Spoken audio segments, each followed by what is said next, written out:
Let's freaking go! LSU live stream. We have so much to get to on a glorious Tuesday evening. This is the most important thing. I'm getting to meet a lot of you for the first time on Saturday, the April 22nd show in Bossier City. More on that coming up. I have an interesting stat that was spat out earlier today from the worldwide leader of sports that indicates LSU might just win the national championship next year. Some other cool things: Mason Smith, Deshaun Womack, they were on the practice field as participants instead of off to the side working amongst themselves. So really cool thing to have Mason Smith really back into it. And of course, Womack wearing that number 49 uniform that Kiki Mingo and the great Arden Key also wore. So that was obviously really cool to see, as this LSU defensive line is still waiting to see who their coach is going to be next year. You see the poll question as well. Who is the bigger villain in the eyes of the media? Is it Brian Kelly or is it Kim Mulkey? Okay, so please answer that poll question. We got a lot of your super chats coming up to get to. We got a lot of your questions that we're going to get to this evening. And don't forget, there are plenty of ways you can help support, grow this channel. Underdog Fantasy, promo code Carter. Get your fantasy football on. They got plenty of cool things for the NBA playoffs, NHL playoffs, and all that good stuff as well. Now, I wanted to start off this live stream that feels a little bit different than most live streams, because it feels as if the biggest story today wasn't Mason Smith. It wasn't Brian Kelly sinking those deep putts at the Zurich Classic. If you want to see what I'm talking about, go to the Power Hour LSU Twitter account. I'll play it for you in just a second. Anyway, it's not any of that. It is a women's basketball story. Haley Van Lith, the superstar from Louisville, the not so good as Caitlin Clark, but kind of like Caitlin Clark, sharpshooter from Louisville, who has connections to Kim Mulkey. She was on campus today. I'm going to tell you this right now. LSU is the program in women's hoops right now. Everyone just needs to come out and admit it, okay? The visit probably went well, okay? Remember, there was a story surrounding her saying that she was a no contact when she initially announced that she was going to put herself into the portal, which means she'll reach out to you.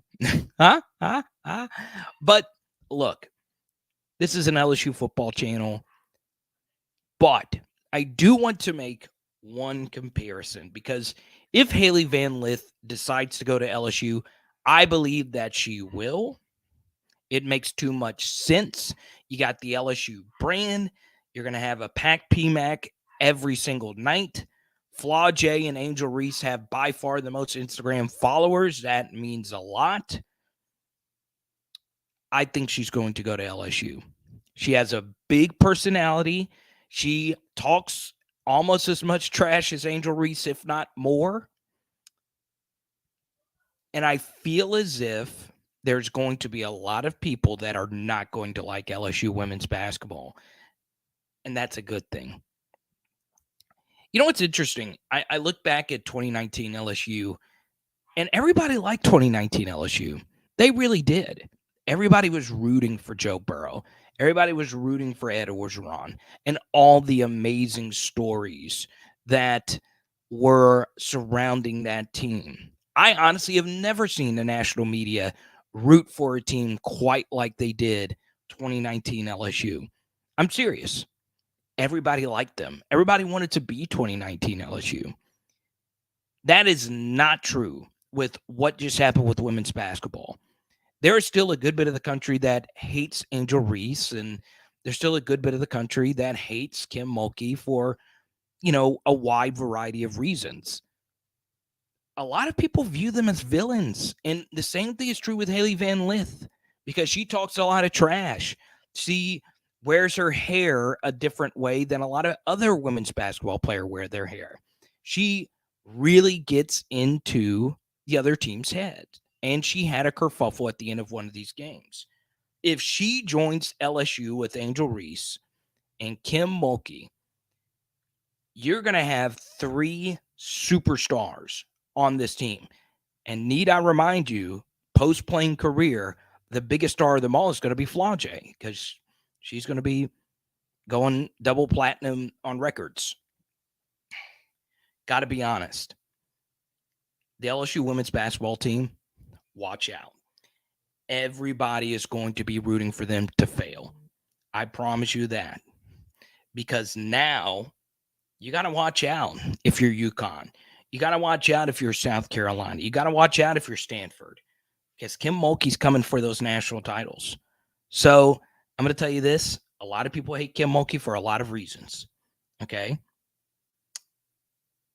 And it's interesting. So I say this because a lot of people hate Brian Kelly. They do. And I'm going to be honest with you. There are going to be a lot of people out there that want Brian Kelly to fail.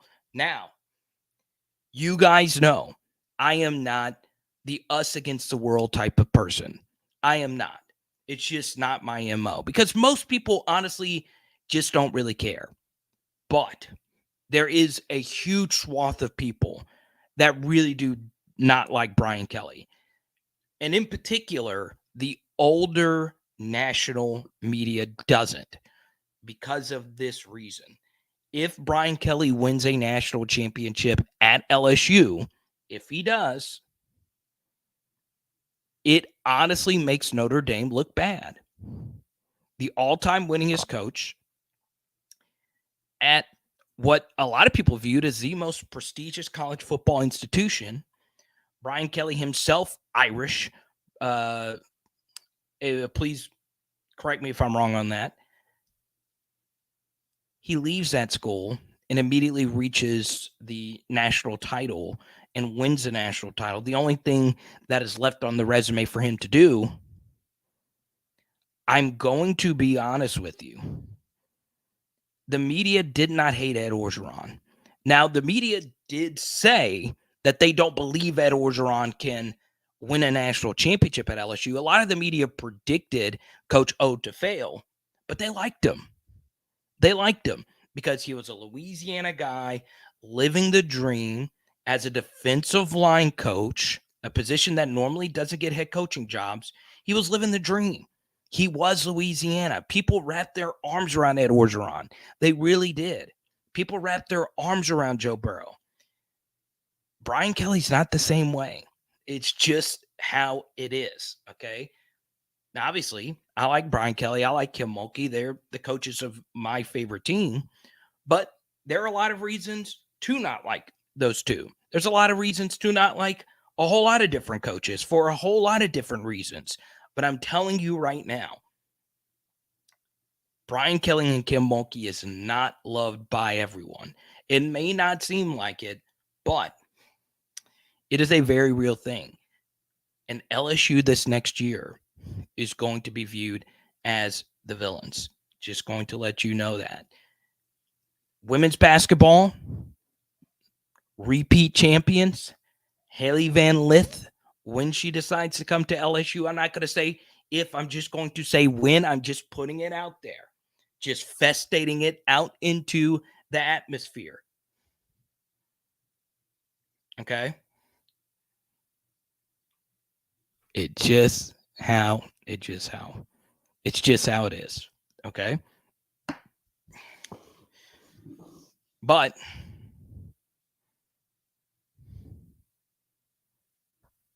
what's funny is this, okay? I want to share with you this clip, and we're going to get to some of your comments, because this clip gets me really excited. It is via Jacques Doucet at WAFB. 100%. That's why I came back, to win the national championship. That's something I need to accomplish. I feel like I could accomplish here. So with this group, with these guys, I need a ring on my finger. Does the women's basketball team kind of inspire you guys a little bit? 100%. They did it. We've seen the work that they put in. Proud and happy for them. We want to be next. CFB Jacques Doucet interview at the NILSU thing. Okay. It's all wrapped into one now. I'll even tell you this. Kim Mulkey was used for football recruiting this weekend. Who told you when Kim Mulkey got hired that it was going to help football recruiting? And I don't think it was Jordan. I think it was someone that said, how? How? Because she is her. She is a superstar. She transcends her sport. She has now won 2 national championships. The only coach to do that, to win 2 national championships at different schools, okay? Or to win national championships at different schools. The only player, assistant coach, head coach to win a national championship. They want her to fail. They do. People don't like super teams. They don't like it. They don't. Some people don't like the transfer portal. They don't like it. But here comes Kim. Okay? I usually don't watch podcasts during baseball games, but I'm trying to change to luck. What's up, Rico? Good to see you. I don't know what the LSU baseball score is. I was doing some things to get ready. Once again, Saturday, April 22nd, it is going down in Bossier City. I know some people call it Shreveport. It's Bossier, baby. Bossier City Civic Center, 10 a.m. until 5 p.m. I believe the athletes will start showing up at around 11, 12, and 1 is when they're doing their signings. But I'm going to be there all day. So we'll see you this Saturday. And coming up at 9:15, we're going to be joined by our buddy Ty Christiana to tell you more about the show, what you need to know. 6-3 ULL over LSU bottom 6. There you go. Tom says if Jayden's back, Kelly will win big. Grant, I'm going to be honest. I'm just being real with you. A lot of people hate Kim Mulkey. And look, there's a lot of things I disagree with Kim Mulkey with. That's okay. Coaches are and players are difficult. We're not a lot of you don't agree with everything I have to say here. So we see the Prez in here. Good to see you. LA Mom, she is in here almost every live stream. Absolutely love it. I see Sherry Berry in here as well. LSU baseball should win it all this year too. Applying the pressure. Good to see you. That guy's 40-40. Under pressure.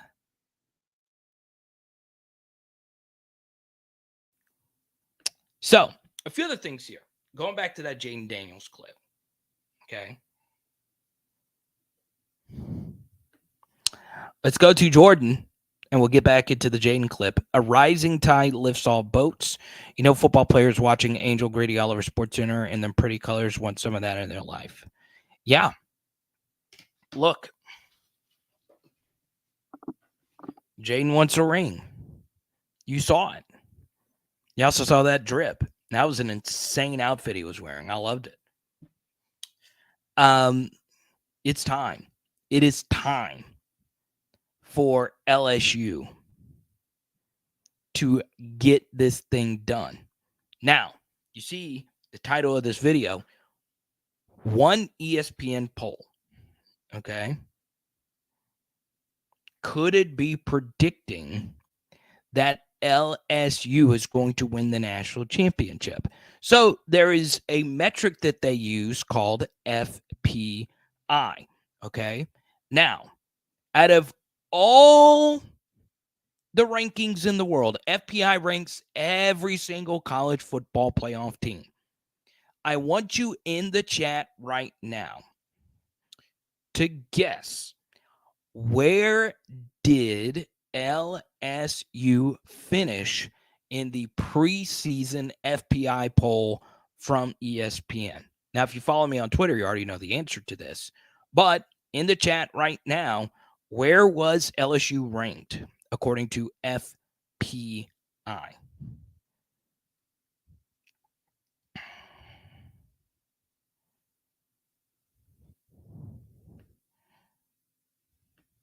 Okay. Come on in, come on in, come on in.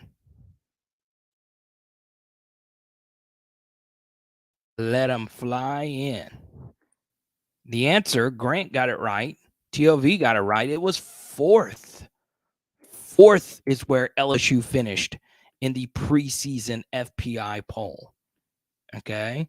AP with a nice super chat. I think AP is going to love this Jayden Daniels photo. Look at our leader. Look at that. Oh, man. I could see Cliff and Grant rocking this fit right here. I could see Pressure getting in this suit. Let's go. Let me see it. Look at that. The turtleneck. This is, man, the guy's got Burrow level drip, baby. You can't hate it. You can't hate it. I can help you out with that. Wink, wink, nod, nod. But there he is right there. Jayden Daniels with the drip. You saw it just a minute ago with what we had going on there. Now, what I also want to show you is this. This is the preseason FPI poll. I know it's a little bit off to the left, but you see Ohio State, Bama, and LSU right there at number 4. Okay, so let's be real. The last time LSU was ranked 4th in the ESPN FPI was in 2019. Okay, so take that for what it's worth. I think it's a pretty fun stat. I think the last couple of years, they were just outside the top 10.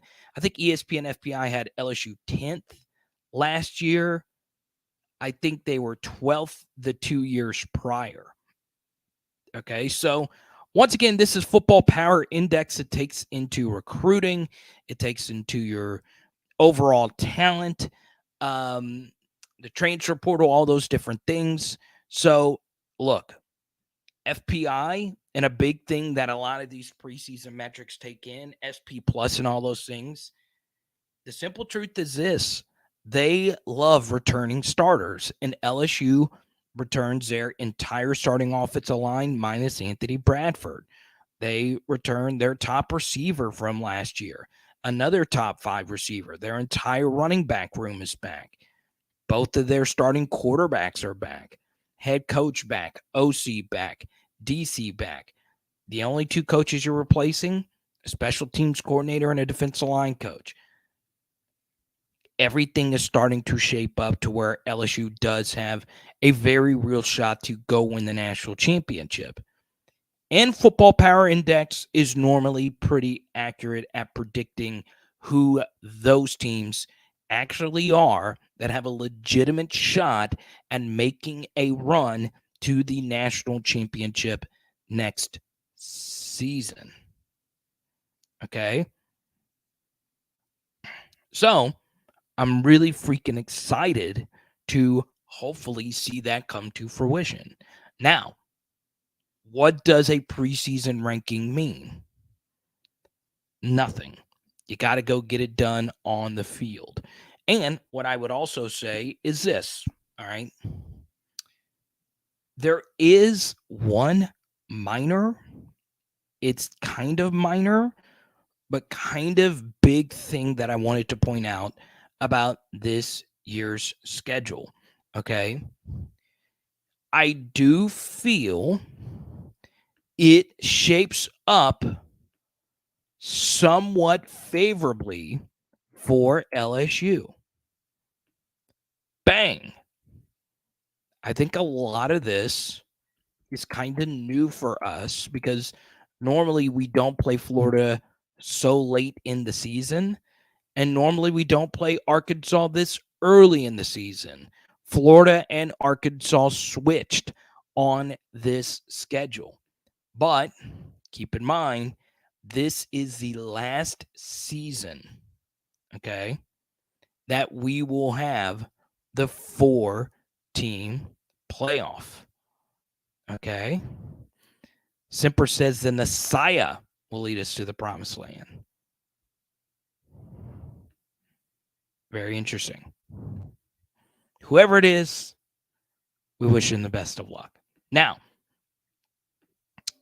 I do think this is true as well. Got in a lot of trouble for this over the weekend. It's perfectly fine. If you are in the take business and you are doing as many shows as we do, I get it. Sometimes there are takes that people just do not agree with. But I still think KJ Jefferson is the best quarterback in the SEC. I feel as if Jayden has a good opportunity to win that crown this next year. I do have a good feeling that Jayden could be first-team All-SEC next year.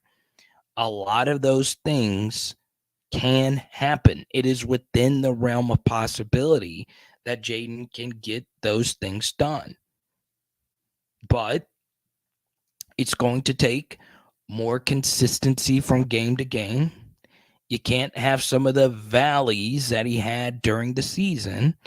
And you would like to see the LSU offense put together more dominant performances like you saw versus Ole Miss and Florida. And we'll include this, Purdue. So hopefully we do see those things. Now, don't forget, we are posting a lot more short form content. Make sure you watch those things. I'm only doing it just to hopefully bring in a bunch of new eyeballs to PHL. But also keep in mind that the number one way you can support PHL is with super chats such as this. I want to welcome my guy Rico back in. Rico's always a very welcomed sight here because he's always rocking the Roberto Clemente profile photo. We all know Kelly and the fan base wants JD5 throwing more 50-50 balls. Do you believe this increases next fall, especially if Hilton stays healthy?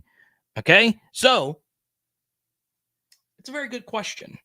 Now, I want you, whoever you are right now, I don't care if you know a whole lot about football or if you're just a fan. You don't need to know a ton about the game to answer this next question. Do you feel Chris Hilton is a big-time SEC weapon going into next year? That this is going to be his year 3. Type Y for yes, type N for no. And by big time, I mean maybe big time's a little too strong. Maybe I should say he is someone that you can expect to catch 25 passes or more next season. Someone that could give you an occasional deep ball here or there.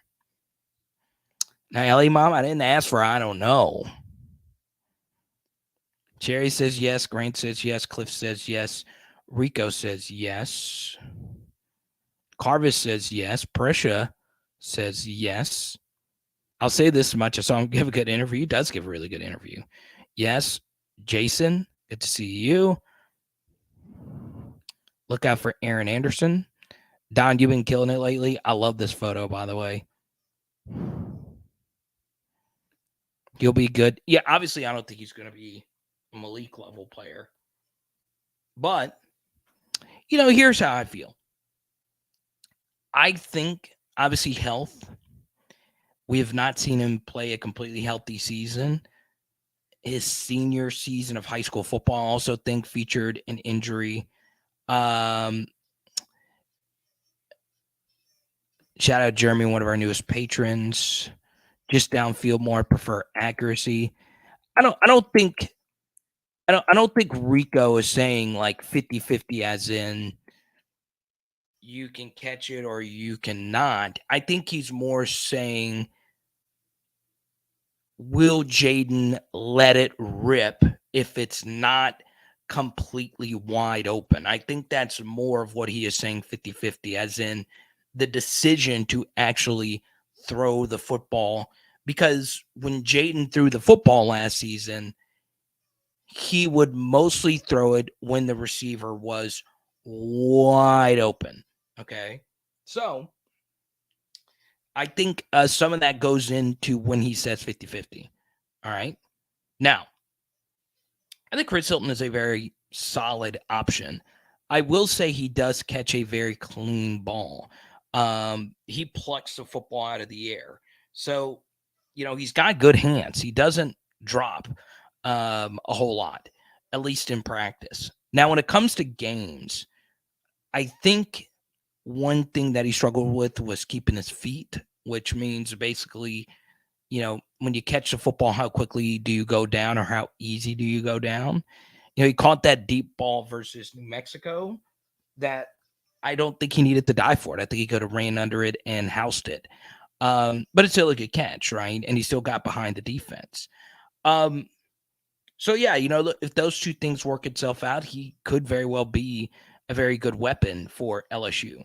But, yeah, he can high point. He can do all the things that you want out of an elite receiver. And it's just one of those things where, especially for him, you're just not going to know as much about him as the coaches do, because there's just no film, right? It's one of those things that we are honestly completely blind towards. So there you go. Thank you so much. I hope to see more of these 999s fly on in here. I really appreciate that, though, Rico. Thank you so much.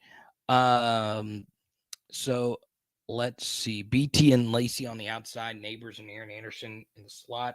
Chris Hilton will see a lot of PT. Yeah, I also think it comes down to how much 12 personnel does LSU want to run? How many 2 tight end sets would LSU like to see themselves doing next season? Okay. So there you go. It seems as if a lot of you are on the Chris Hilton hype train. I love to see it. Now, here's one thing that I would have done personally. And look, my evaluations aren't always the same as everybody else's evaluations.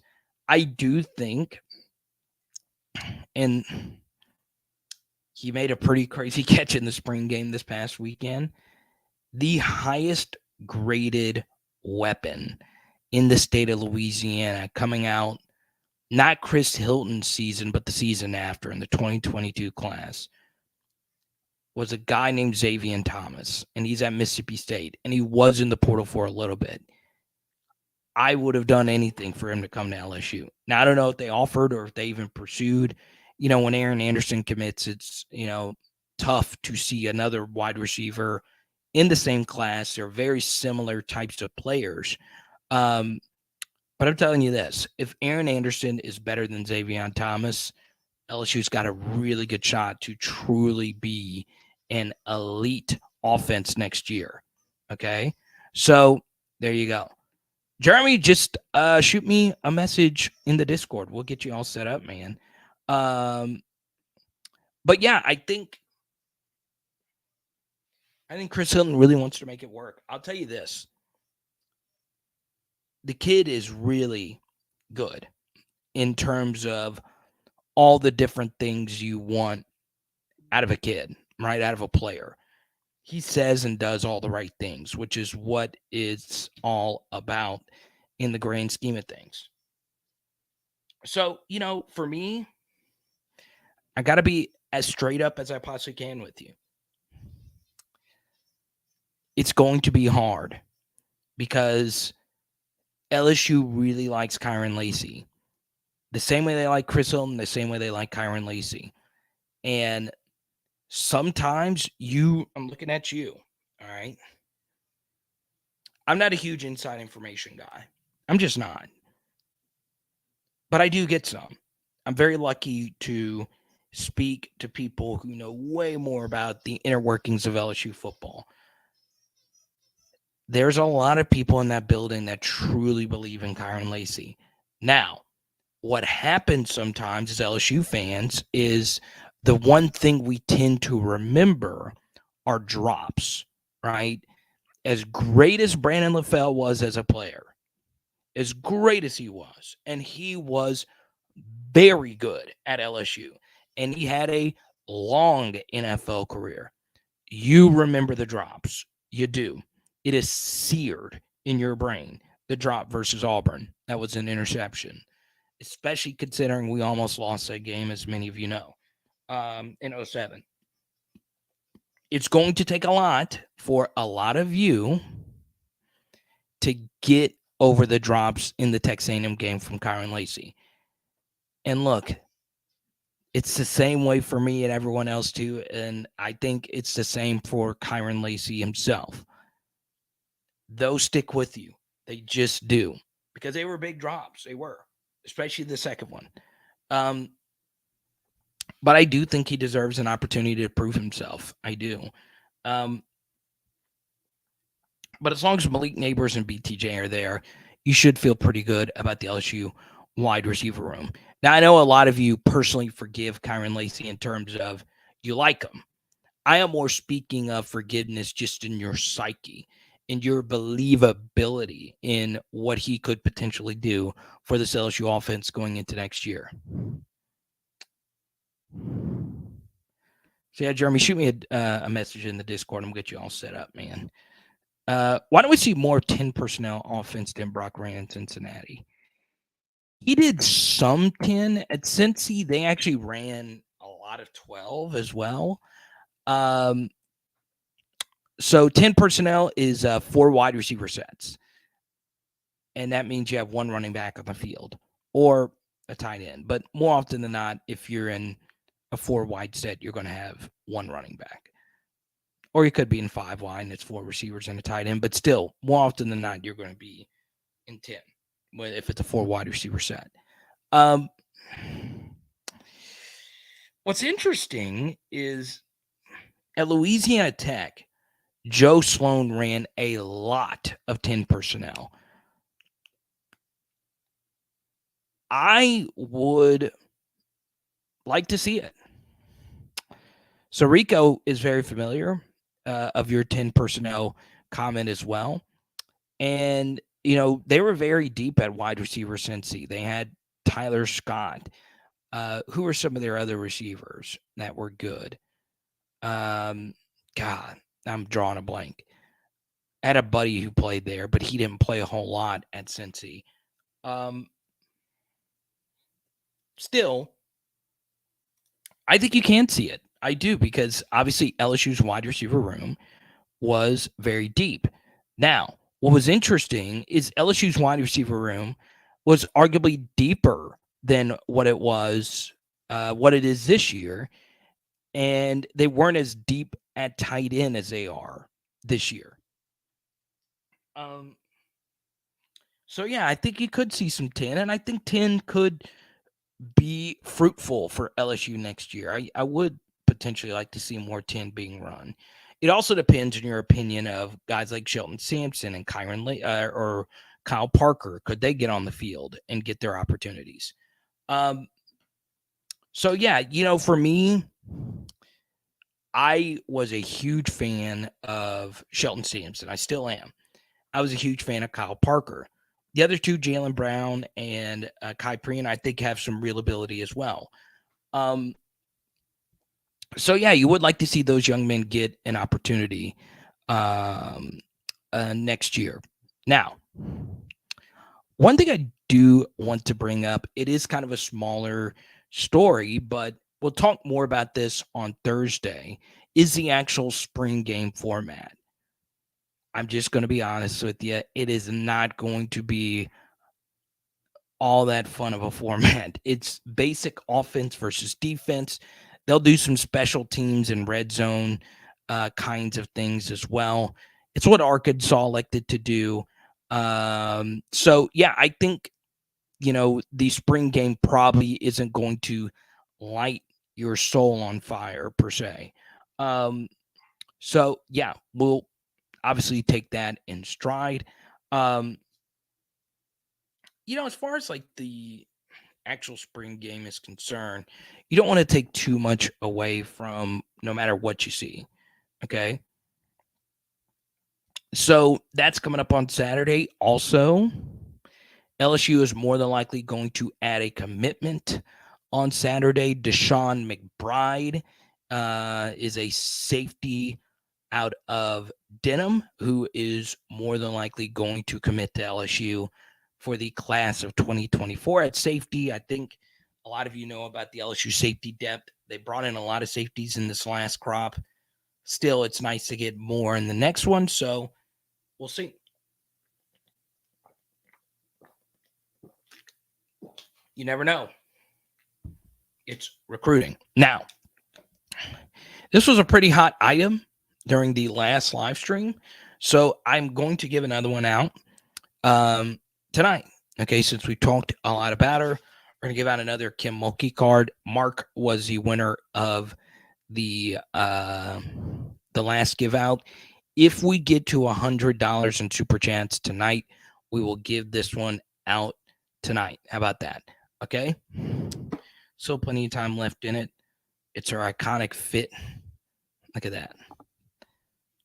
Such a cool card. Huh? I do agree tight end would be a very nice ad. So there you go.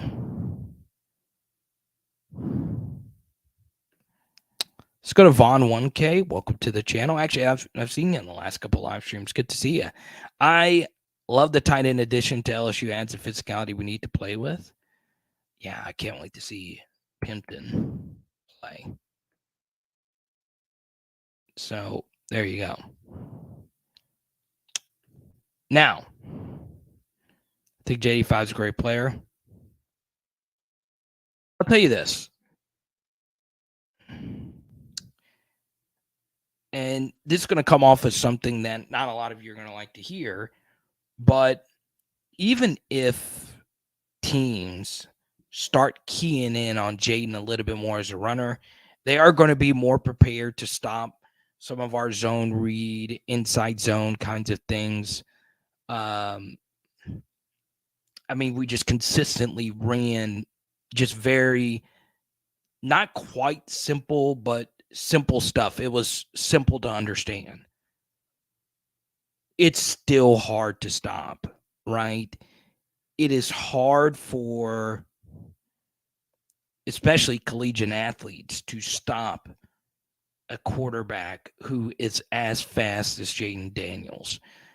You can know it's coming. You can know. It's still hard. It is still hard.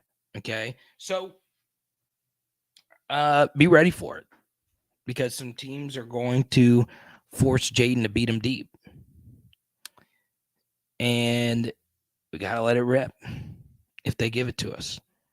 Okay. Now, I do want to share a few other things. On Power Hour SEC, I just released a deep film study on Arch Manning's Texas spring game that everybody crapped on him for, okay? Because Arch Manning will be in the SEC next year, all right? Now, I say this because I watched Arch Manning snaps. I watched Nico Imealeava. I watched his snaps as well. I really do mean this. Nico was always my number one quarterback. He looked pretty daggum good. Now, on Saturday, you are more than likely going to see Ricky Collins play for the first time. A lot of you probably didn't watch a whole lot of him at Woodlawn. Some of you have watched a lot of Ricky Collins at Woodlawn. The good thing is he is nowhere close to needing to be able to play. Okay? Jayden and Garrett are going to be the dudes next year. All right? Now, how will Ricky look? No matter what, there's going to be some kind of overreaction to how Ricky Collins actually looks on Saturday because it's always an overreaction the first time you actually see them. But I'll tell you this. Ricky is more athletic than Arch. I'll say that. And I think you're going to see some good things. I hope so on Saturday. So really excited to see him for the first time in the purple and gold. Okay. That's what RPOs are for. If the key to QB run, just throw behind the linebackers. Yeah, we didn't do a good enough job, hitting our RPO slants. We did it a lot, but one of them ended up being the weird interception versus Georgia off of Jack Besh's helmet. Another was the early interception versus Arkansas. So yeah, we do need to do a better job of running our RPO stuff if we're going to decide to do that next year. So we'll see. Don't forget, there are plenty of ways to support PHL. One good way to do it is getting your PHL merch. Okay? PowerHourLSU.com/shop, baby. You want to get yourself a shirt, a hoodie, long sleeve shirt. Here's a PHLU shirt over here to the far left. Get it now. PowerHourLSU.com. Also, you can get yourself a PHL hat that you see me wear in each and every live stream. PowerHourLSU.com/shop. Okay. Now, if it is in your heart's desire, go right on ahead and click that link and get you some merch. Make my day. Had kind of a rough day. Lots of crappy news, but guess what? That's why I'm here, to keep my mind off of it. That's why you're here, to keep your mind off of whatever is going on in your life. Okay? Now, who will be carrying the spring game? It's a good question. It is going to be on ESPN Plus. So it is not, you're not going to be able to turn on ESPN2 and the spring game's going to be there. It will be on ESPN Plus. The only SEC spring game that got the TV cable treatment was Georgia. That's it. Also, our spring game will be simultaneous as the Alabama spring game. So 1 p.m. is our spring game. 2 p.m. will be Alabama's spring game. This last Saturday was just absurd how many different spring games are going on. So, yeah, it's going to be wild. It's going to be really wild.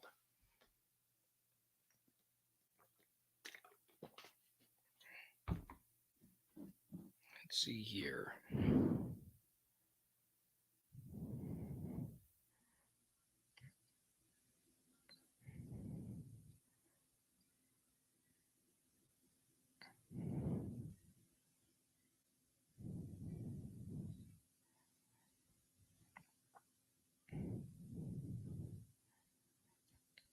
Let's see. I wanted to pull up one of these things. Arch Manning was 5 of 13 for 30 yards in the spring game. 5 of 13 for 30 yards. And one of those completions was, ugh.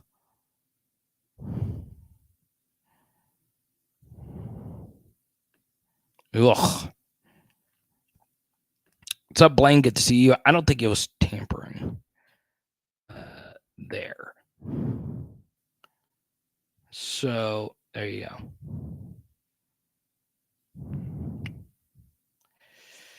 Now, let's go to the poll question here. Who is more hated in the media? Brian Kelly currently leading the poll. Okay. Let's do this one here.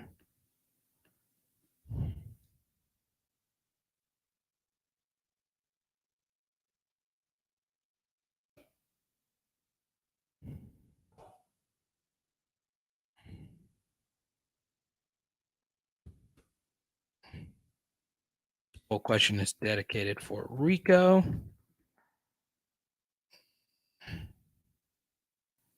That's why they pay you the big bucks. Who are you more excited to see on Saturday? Is it the offense or the defense? Let me know. Now, I want to go back to this.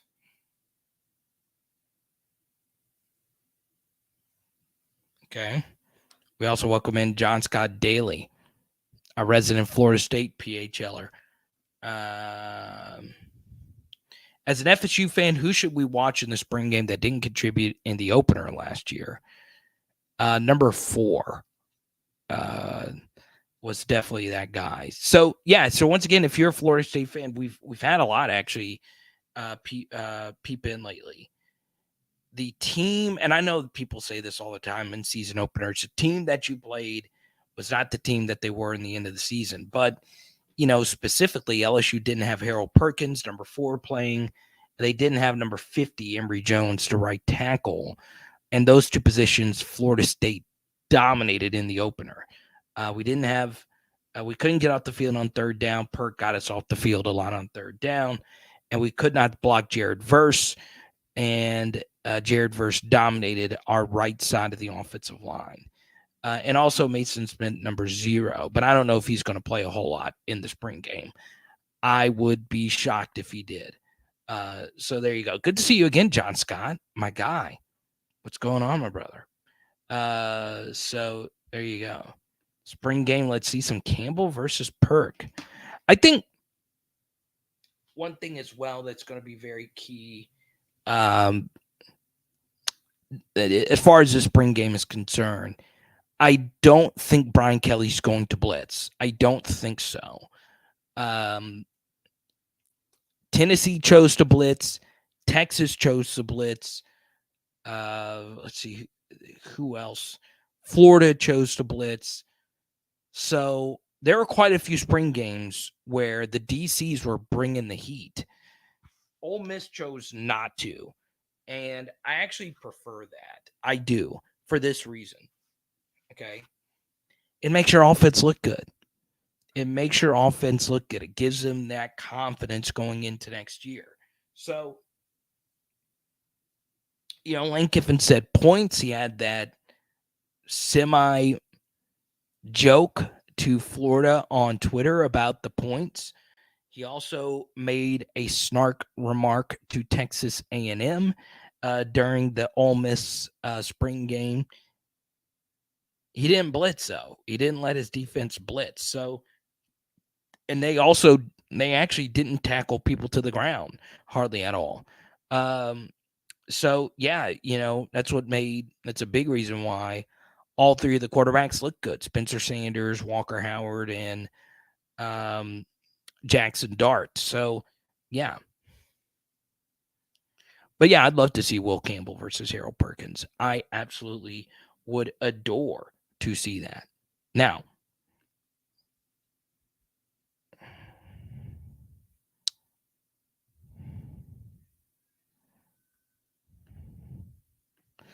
something else I do adore.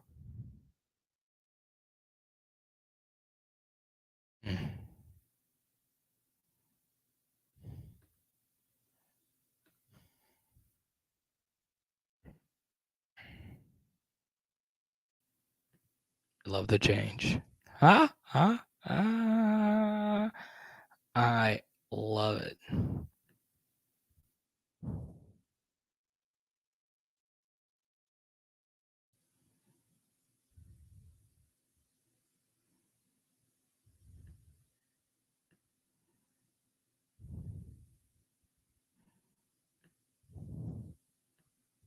Let's see. There he is to win his Angel Reese crown once again. It is the Pressy Collection and thepressycollection.com. Bang! Bang! Pressy Collection, pressycollection.com. Any type of jewelry under the sun, check it out. Pressy Collection and thepressycollection.com.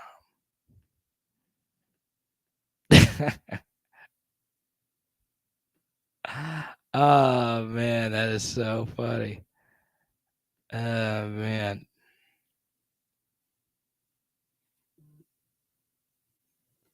Let's see.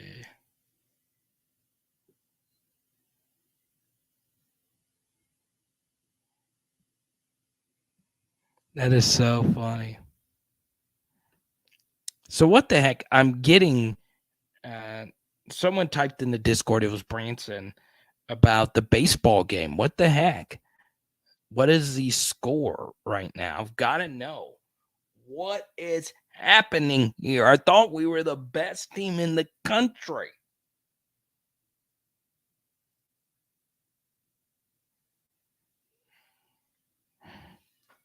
What the heck?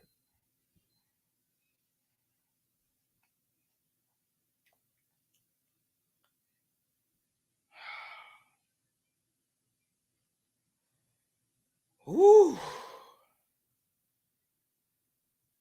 No wonder why. People don't want to watch me. People are pissed.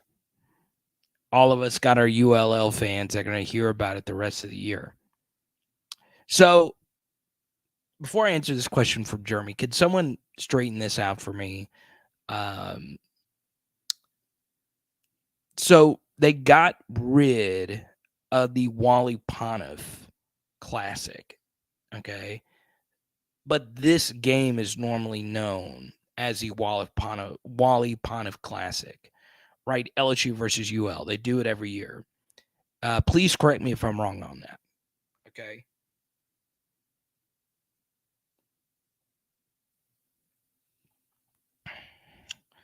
But yeah, I always knew that. LSU UL was Wally Pontiff Classic.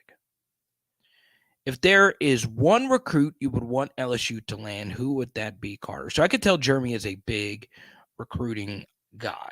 So, when it comes to 2024, I don't focus too much on it because it can be it could be exhausting. It really can, right?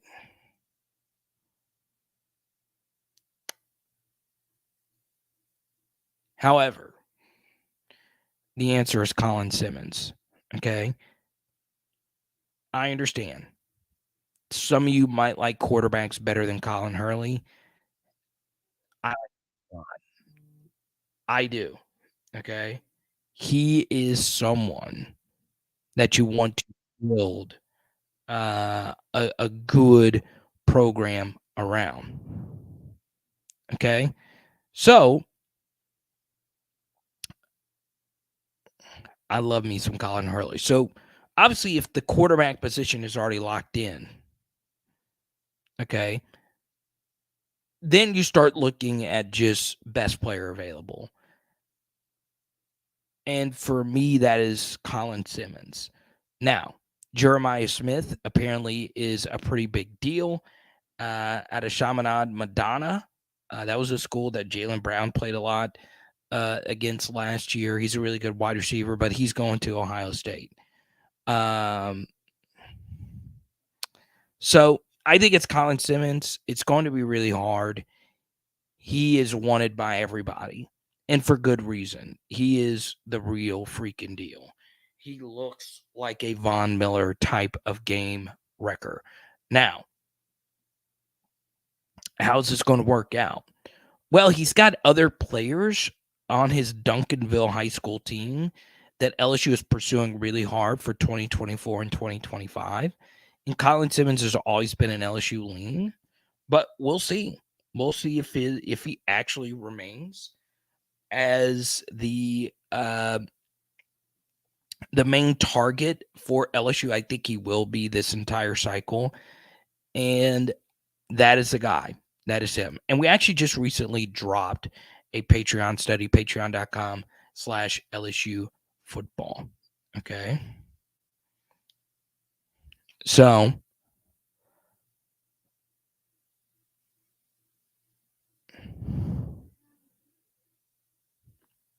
let's do this one. We do have our guest lined up and ready to go. We need a Trips NASCAR package of Hilton, Anderson, and Brown, one running a 9 route, another running a post, another running a 20-yard dig. So, yeah, those some deep routes right there. A 20-yard dig. I like it. Well, the first thing is you're going to need some max protection there. And then the second thing is Jayden's got to be able to rip it. But, yeah, I would like to see this, man. Just get our fastest players out there and just run it deep or just throw it deep. How about that? So, I need some clap emojis in the chat. I know a lot of you are down watching LSU baseball. A lot of you are going to watch this live stream after the fact, after the LSU baseball game. That's perfectly fine with me. You don't like losing a UL, but it's a midweek game. Get over yourselves because we got something really fun and free to do on Saturday. Okay. It is this Saturday, April 22nd. We have been talking about it for quite some time. 10 a.m. to 5 p.m. at the Bossier City Civic Center. This is a man behind it all. He joined us roughly a month ago, and we bring him again here tonight. It is my friend and yours, Mr. Ty Christiana. What's up, Ty? How is life, my brother? I mean, life's good, man. Just getting ready for Saturday, preparing everything, and just super excited to see what we can get done, see everybody out, and then just embrace everything, right? So, yeah, we're just super excited about it. This Saturday, 10 a.m. until 5 p.m. This is the number one question, Ty, that I am getting. Basically, I got a message. I don't remember the man's name, but he was like, hey, I've never been to a show before. Right. He has like some memorabilia stuff, but he doesn't really know a whole lot. What would be some of the key details for the big Saturday event for people to know if they've never been to a memorabilia show? Yeah, so I like to compare it to a craft show, but just a little different, right? So, and people haven't gone to craft shows. So there's going to be 120 tables of vendors. There's also going to be 3 signers, right? So we have Michaela Williams at 11. She's going to sign from 11 to 12. It's our first signing ever. We confirmed that this morning. We're going to have some photos and some jerseys for sale. Then we're going to have Jayden Jenkins from 12 to 1. Jure is a 6th to 7th round pick, probably a UDFA or UFDA or however they do that. And then we have the 2019 National Championship MVP, Patrick Queen from 1 to 2. So, like I said, it's just if you've never been to one, just have fun with it, right? Like, bring your stuff. If you want to sell it, you want to get some kind of idea what it's worth. There'll be a lot of people around being able to do that. I mean, I'll be there myself, and I can kind of help you with that as well. I will have some free time this show because Patrick Queen is coming in with a guy that takes care of him. So I won't be chasing around Patrick Queen as much as I usually chase around the other guys. So yeah, no, it's exciting, right? So again, we're bringing Bossier City, some really big athletes. And like I said, I know you talked about LSU basketball, LSU girls basketball in particular. There's no better player on the planet Earth that hasn't played collegiate basketball than Michaela Williams. I strongly believe that. I believe that, and I'm not gonna lie. Okay, this is weird, but I have a friend who played in the NBA, and I'm starting to collect all his McDonald's All-American signatures because that is his earliest signing. Right. Yeah. Absolutely. And I am now addicted to getting the earliest autographs of some of my favorite athletes. Right. So it doesn't get much earlier than Jure and Michaela at this point in their careers. Right. And Patrick, he has signed a bunch, like just cards and stuff, but he's still early in his career. But in particular with Michaela and Jure, you're getting some of their earliest signatures. And Ty, you being in the business, and this is my hobby, signatures go down in quality as time moves on. So so Michaela's going to be signing a ton of crap the rest of her life because she's a star.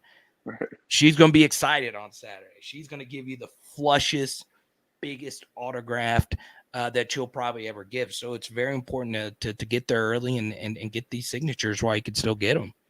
Right. Yeah, we talked about that. Like, so Harold Perkins, just for instance, his signature that he did, and we've actually met up with.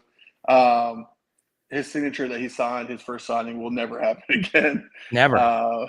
He literally signed his complete name, and it's just never going to happen again because, like, one, these guys have their time's valuable, right? So, Right. they want to be in and out, and yes, people are paying for it, but at the same token, like, they don't need to be there for 6 or 7 hours to sign 500 things. So yeah, no, you're absolutely correct. Michaela has not signed anything other than cards, right? So Upper Deck released a card within the last month of Michaela. So I do have 3 Michaela Williams Upper Deck. We'll call them pseudo rookie cards. They're released on EPAC. They're released on EPAC. I just happened to stumble upon them on eBay. I didn't even know they were released, and neither did she, which is kind of funny. And then she signed McDonald's All-American cards, but Topps won't release them until next year. So, because they're a year behind, right? So when the McDonald's team for next year comes out, they'll release them. But yeah, no, it's incredible. It's an incredible opportunity. She's such a good person. Like if I can tell you anything about her, right? So she did another interview for us today on the Fletch show in Louisiana, and just an incredible human being, right? Just incredibly humble, incredible, like, just humility, and it's so rare. I feel like in this day and age, for somebody to understand, like, live in the moment, understand what they're truly, what they're truly worth, and it's incredible, right? So, Michaela, we're super excited to have her. We're super excited to have Jure. Jure's getting ready to be drafted or picked up by a team in the next week, which is incredible, right? So you'll be the first person to have his autograph prior to him being drafted or picked up by a team. And then Patrick Queen's coming into a pivotal year. He's coming up to a contract year, I believe. The Ravens are really good on defense right now. They just signed Roquan Smith. He plays next to Roquan. So, yeah, I mean, I just could not pick 3 better people to be at the show right now, right here. Like I said, obviously, with the time being what it is, we can't bring baseball players in. How awesome would it be to have Dylan Cruz and Skeens here? We can't do that right now because of the time constraint that they're under. But, we're super excited. 11 to 12, 12 to 1, 1 to 2. Come on out. Like I said, it's free. That's the best part of it all, right? We do it for free. The vendors are willing to make deals. They're looking to buy things as well. I think that's one of the most important parts of the whole show is that the vendors really do look to buy and really try to interact and just try to have people have a good time. That's what it's all about. I'll be buying for sure. And look, I'm giving this away right here. Rohan Davey rookie die cut. We got some Rohan fans. I'm going to give this was numbered to 92, kind of a weird numbering. That is weird. But look, I'm giving this to the first PHLer that comes up to the booth right here. Now, before we let Ty go here, I wanted to show this photo. I mean, this was. Wait, is it going? I can't even see it. Is it showing on your side? It's up there. Okay, good. I don't know why I can't see it I don't know why I'm being blinded by my own photo. Okay, there it is right there on my end. I had to get me a Harold Perkins autograph, and I gave this to my father, actually, who is a big memorabilia collector, and he was blown away. He was like, wow, how did you get this? And I was like, well, my God, time, man. He's got the connects. And that you see what I'm talking about, the early signature. He signed that Harold Perkins 40. You're never going to get that signature again. So that's why I say, hey, come get this Michaela Williams signature before she is signing everything for everybody at every street corner, because that's how it is whenever they become, A-listers, right? Absolutely. So, yeah, make sure you take advantage of this opportunity. So Tyler's going to be there. He was at the last show. Really looking forward to seeing him there. Now, last thing, Ty. Okay, this is going to be the number one thing. I'm sure you've already got messages. We haven't talked about this privately just yet. Right. But everyone's going to say this. Well, the spring game is on Saturday, and I don't want to go. Right. I am telling you right now, the spring game, it's a very big thing. It's a game for the channel. It gives you content to talk about. So I'm actually still going to the show because I had so much fun. So, Ty, I'm just going to say it on behalf on your behalf, I'm gonna let you say it as well. Skip it. There's gonna be people there streaming. You can stream it on your phone. Don't let the spring game be an excuse for you to not come to this show. Right. So, and I think Brian Kelly kind of does a favor, right? So it's not really a spring game. Right. He kind of deconstructed it, and now it's going to be like a situational scrimmage. And it's not nearly as fun as it used to be, right? Because like prior to COVID, there used to be autograph signings. It also aligns with NIL or the NIL. So you can't just have all the players sign autographs when they're used to getting paid for them anymore. Right. So the spring game has lost some luster. It really has, right? You know, there's a reason why Patrick Queen's going to be at our show and not the spring game. There's a reason why Jure is going to be at our show and not the spring game. I was actually just talking to Zalance Hurd and Trey yesterday, and Trey's going to get some playing time only because absolutely. His depth, the depth at running back right now is there's a lot of injuries, and then Emory doesn't know what's going on, but Lance is. I don't even think he's going down. I was talking to him yesterday and just trying to like feel that out and see if he wanted to hang out Saturday. Right. Yeah. So no, I don't know. But yeah, I would say that you will have a free, fun time in Bossier City. I can almost guarantee it, right? So, and I'll go down real quick. So, Michaela Williams' autograph's gonna be $10. It's going to her charity that trained her. $10, any autograph you want. You can get a basketball, you can get a jersey, you can get literally anything you want signed. Dre Jenkins is gonna be free, right? Best price. One per person. Everything after that's going to be $5. We're going to donate that to a charity of his choice. And then Patrick Queen, being that he's an All-Pro and a Pro Bowler and an MVP, his autograph $60, but it's the cheapest we could possibly do it and bring him here. So, I said we're trying to bring value to the hobby. We're trying to bring value to the consumer, trying to bring value to the fans, right? Because that's the biggest thing what we wanted to do here in Bossier City in Northwest Louisiana. So. Yeah, come on out, come by, come say hi. Like I said, you'll be next to me. I promise. Yeah, I make the seating chart. And then we'll have a good time, right? So and then we'll probably have some special guests on the show, right? You know it. Yeah. So so it'll be a good time. We'll have a good time, and like I said, nobody will go home disappointed. We're giving away Derek Stingley autos. Why? I'm giving away a Derek Stingley auto. I'm giving away this Rowan Davey card. But more importantly, we just want you to be there. Ty puts a lot of work into it. This is my favorite show that I go to. And I'll probably never miss another one. It really is that much fun. So we will see everyone Saturday. I'll see your beautiful face on Saturday as well, Ty. That's it. Hey, and one last thing. I know everybody's watching baseball games. We'll have some Dylan Cruz autograph jerseys. And we'll have some pre-orders for Skeens and Tommy Tanks autograph jerseys. Tanks? We got them coming in. I think he's signing at the first of the month. So we'll have some pre-sales there. And then, like I said, I'll have Dylan Cruz. They're right there in my corner of my house right now. They have some autograph framed Dylan Cruz jerseys. So they'll be available. Like I said, we look forward to it. I think I may have some Joe Burrow framed jerseys arrive before then. Like I said, there's been a lot of talk about him not signing LSU stuff anymore because Fanatics doesn't like the product. So remember how LSU jerseys are all screen printed? Like all the replica jerseys. Right, all the replica jerseys for whatever reason are screen printed. They can't for whatever reason figure out how to get Nike to stitch them. So the quality control guys over at Fanatics hate them. And so there's talk, and it's been said on multiple platforms and multiple influencers that LSU jerseys may not be signed anymore. So we're going to have a plethora of those. I don't know how many will be at my house by that point because they're coming from the framer. But I hope to have a couple of those out there for everybody to look at, purchase, or whatever. We can talk about that when next time comes. But yeah, I'm super excited. I really do appreciate you bringing me out here, and like I said, I look forward to just everybody coming out and having a good time. The PHL Army, we were in big numbers. I want to be even bigger numbers on Saturday. Yeah, crowd was wonderful, and it's going to be even bigger this Saturday. And Ty, we'll see you there. Okay, man.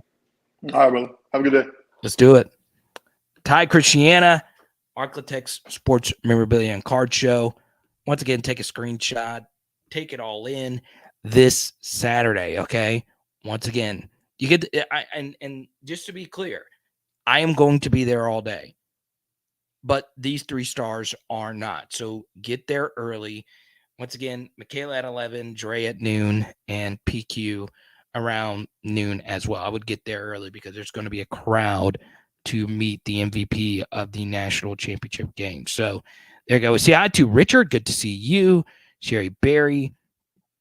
Yeah, Tyler, it is a drive. So that's why, when I'm doing these PHO meetups, I want to make sure I can do, as many as I possibly can in different locations. I would love to do one in Monroe. I was on radio in Monroe today.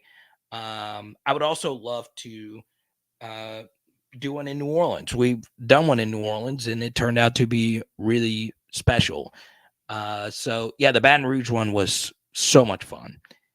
I want to do one in Alexandria. Got some viewers in Alexandria. So the only way we can do it is you guys continuing to support all the different things that we are doing here on this channel. Okay.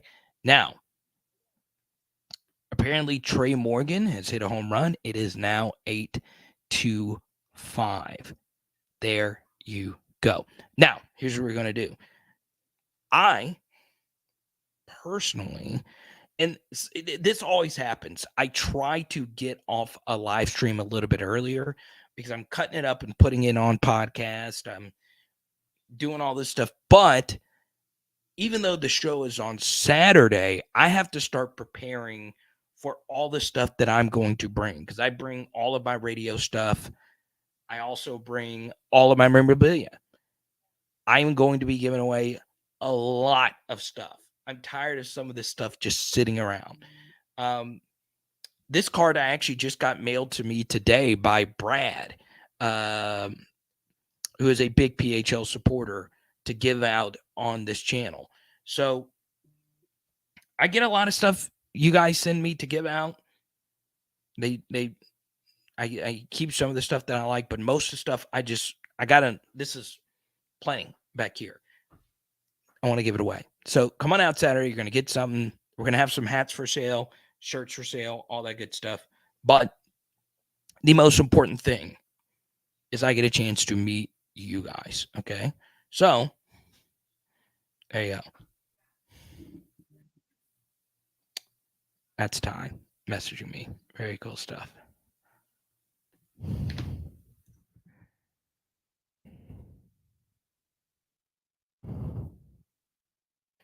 So I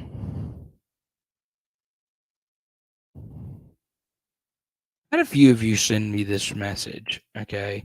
So there is a 5-star basketball recruit. Okay. And I think he's like ranked inside the top 20. So he's like an elite recruit. And his name is Carter Bryant. Okay. My dream was to play in the NBA. So I have had 2 of you in this past week. One of you, Aaron, who's sometimes lurking in the background. You said, hey, are you committing soon? Huh? I love that. I really, really, really do. Oh, man. God bless. I freaking love it. So here's what we're going to do. Because we are ending a little bit early, asterisk ending, in the next 10 minutes, I'm going to answer as many questions under the sun I possibly can. Okay. Once again, in the next 10 minutes. But if you super chat, we will keep this party moving all freaking night long. Okay. I'll answer as many questions on this planet Earth. I don't need to get off right now. Pause. And I know this isn't the best time because a lot of you are leaving that baseball game to coming over right now. I got a lot of stuff I got to do to get ready for the show on Saturday. Got to get all the giveaways lined up. But We have some PHL legends turning in right now. There's Danny Girl. Pierre saying, I'm sorry it was in late. The real OGs like AP and TOV, Skipper, LA Mom, they've been in it from the beginning. Rico. So there you go. Now, a few things I'll mention here. One little nugget. I'm going to post something in Patreon about this. Okay. And look. Speak of the devil, I was just talking about him. Aaron's joining in now. So obviously we can't just sign off, but we'll do it. In the next 10 minutes, I'll answer as many questions. But if you super chat, we'll keep it going. Now, one nugget, and you come here to PHL for these deep nuggets. They are so deep. LSU, okay, just caught a major scheduling break. All right. And it's not the game that you would think. All right. So in 2024, we've talked a lot about the schedule being favorable. Okay. And this is what I love to see. I still love when I get this from some of our PHL truckers. I believe this was Marcus who sent me this. I'm not sure. That's pretty daggone cool. I freaking love the PHL Army. Love it. Let's see. I'll keep it going for Danny. LOL. There you go. Is Aaron mimicking your "Let's Go"? Aaron does a really good "Let's Go." See, he rolls out that H. Let's go. A lot of PHL legends coming in now. This is crazy. This is absolutely crazy. But Brian Kelly in the non-Power 5 conference, or excuse me, the non-Power 5 non-conference games, okay? He has gotten some very good luck with some of these. Okay, so last year we played 3 non-Power 5 non-conference games. Southern was a really bad team who played really poorly. New Mexico was one of the worst teams in all of college football.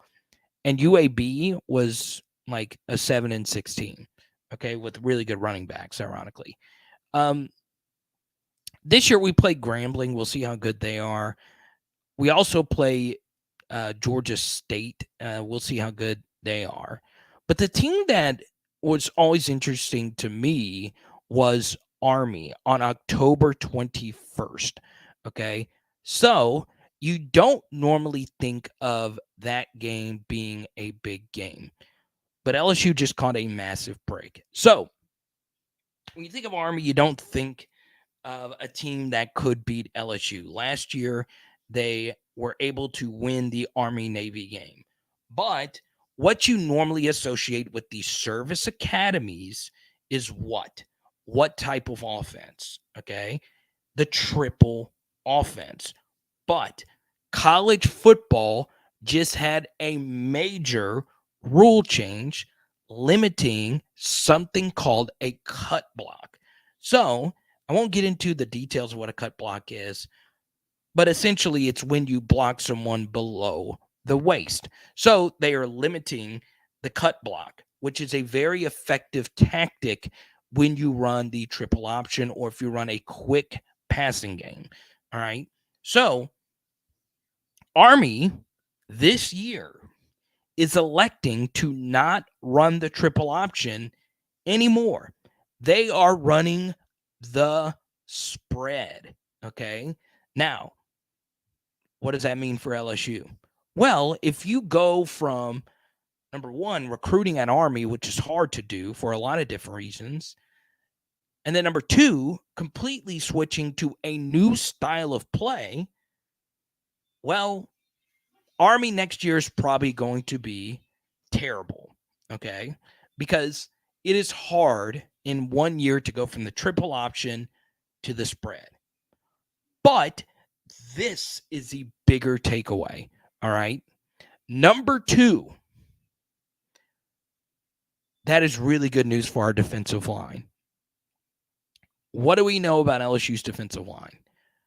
Well, there are a few of them who have said and have had lower body injuries, including the defensive lineman who has arguably the highest upside, which is Mason Smith.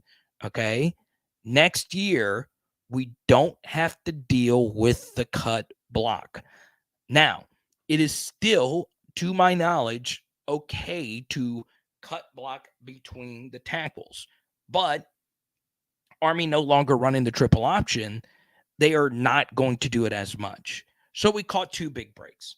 Number one, Army is switching their entire offensive philosophy, going from the triple option to a spread offense attack. They are going to be terrible next year. Number two, we are not going to have to worry about the knees of our defensive linemen because cut blocks can get very visceral. Now, knock on wood here. Can you name the famous defensive lineman at LSU who in Tiger Stadium had his career severely altered because of a cut block? You guessed it. He was also an elite 5-star, can't miss prospect. His name, of course, was Glenn Dorsey. Okay. So you don't want cut blocks. It is not good for our defensive line. And keep in mind, we play Army in week 8. Now, why is week 8 a very important week when it comes to LSU football? Well, it's the 8th week of the season, right? We don't have a bye week until week 9. So our guys are probably going to be tired. They're going to be worn down. You also, when you play the triple option, and I wasn't going to say this because this is a very coachy thing. Aaron, thank you so much for the super chat. I really appreciate it. It is hard to prepare for the triple option because it is so much different. It's not really run that much anymore. So LSU now doesn't have to dedicate an entire scout team to teaching the scout team how to run the triple option and getting your analysts ready to get the scout team ready to run the triple option. So the bottom line is I'm very happy that Army, I understand we should beat Army any day of the week. They got easier to beat. And number two, and more importantly, we don't have to worry about the cut blocking. We still have to worry about it. You still can technically do it. It's just not something that they're going to do as much as they once did. Okay? Uh-oh.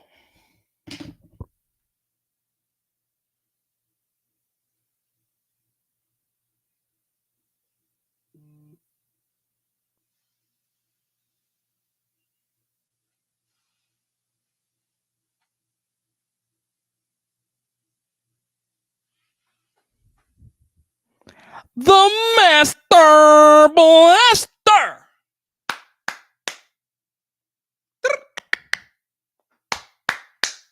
He's here. The Master Blaster. Let's freaking go.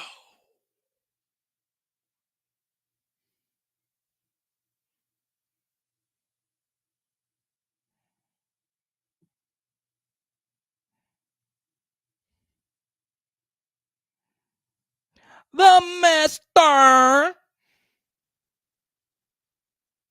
Blaster.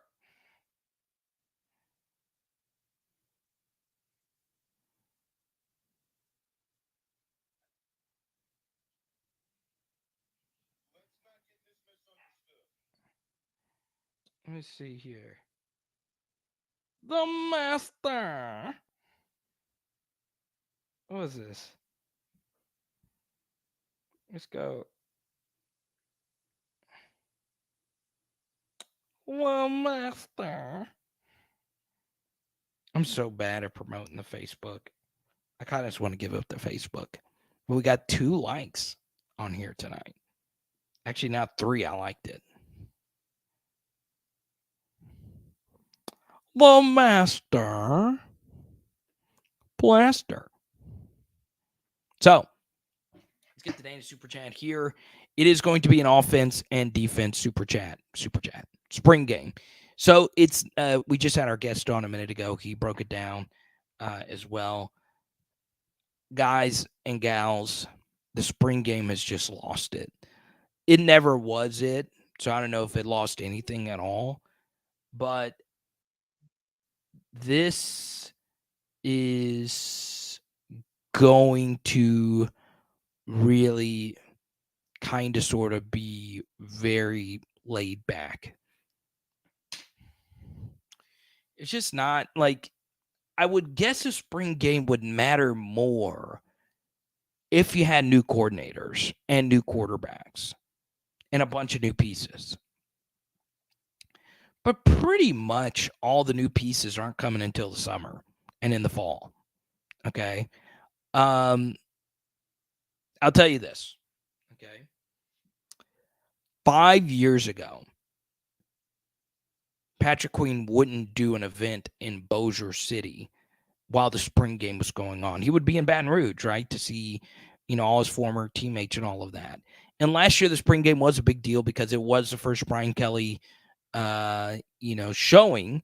And it was also Joe Burrow's first time back in Baton Rouge. And Dante Moore was there. And it was a completely different aura around it. It's just different. This is just very different.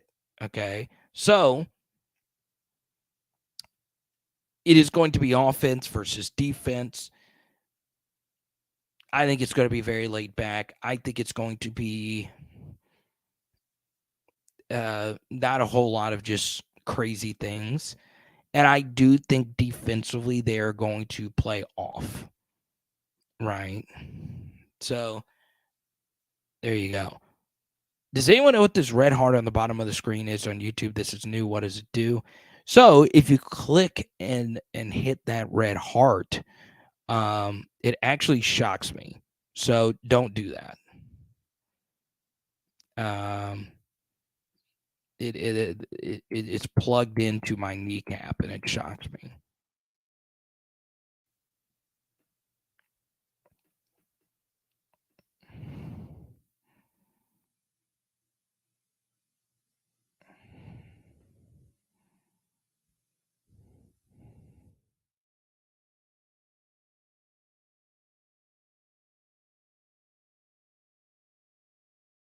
So it is official. LSU lost. Oh boy. Tell me this, okay? And I know you're here for me to talk football. There are other channels that know way more about baseball. If the midweek games don't count really against your ranking, then why do they play them? Is it counts against your record, and it's not necessarily an exhibition game. Is it more because they don't count, or is it more because writers know that, hey, baseball's random? It's easier to pull an upset.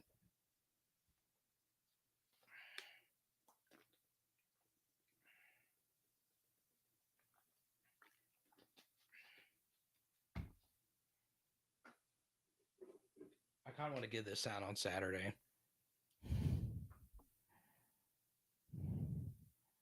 My guy AP sent this to me. I love this card so much that AP sent me. It's honestly, sometimes I'll let a card sit by me, and then I'll go store it somewhere. This one has been right here. I really enjoyed this one. K. Doty.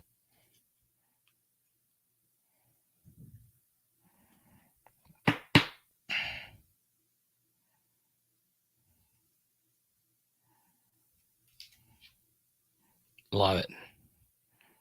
So, yeah, I understand that they count, but, a lot of people say, well, it's just midweek games. It's not going to hurt. I don't know, I'm kind of curious about the heart thing. I think I know what you're talking about.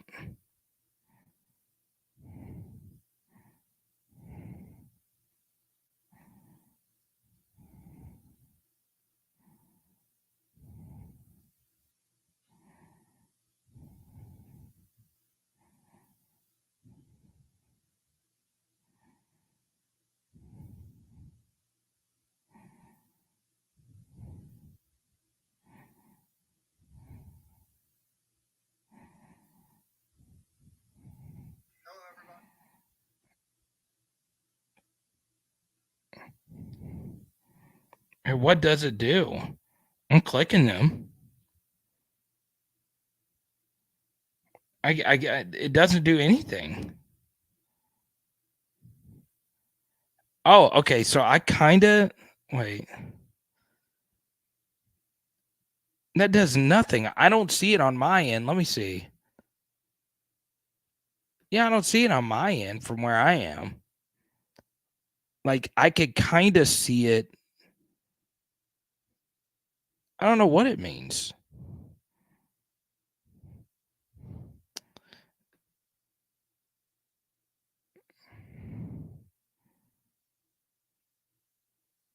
Yeah, but I don't like. Am I supposed to see it?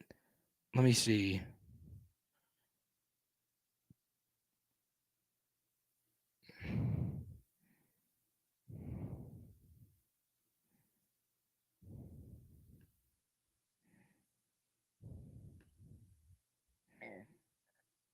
So let me see if I see it from here. Oh, is it only on mobile? Let me see. So do I see it pop up right here? No, I don't. What the heck?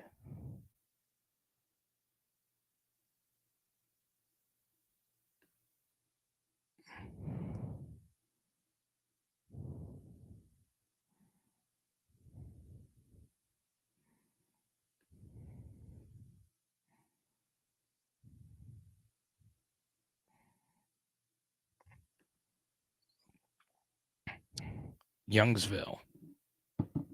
Let's go. Do you know them? Exactly how far Youngsville is. I might go there one day and meet up with you.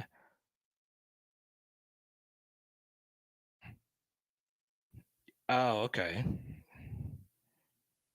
Just south of Lafayette. We'll see. We might be able to schedule a meetup there. What's up, Rick? Rick, my God, what's good, brother?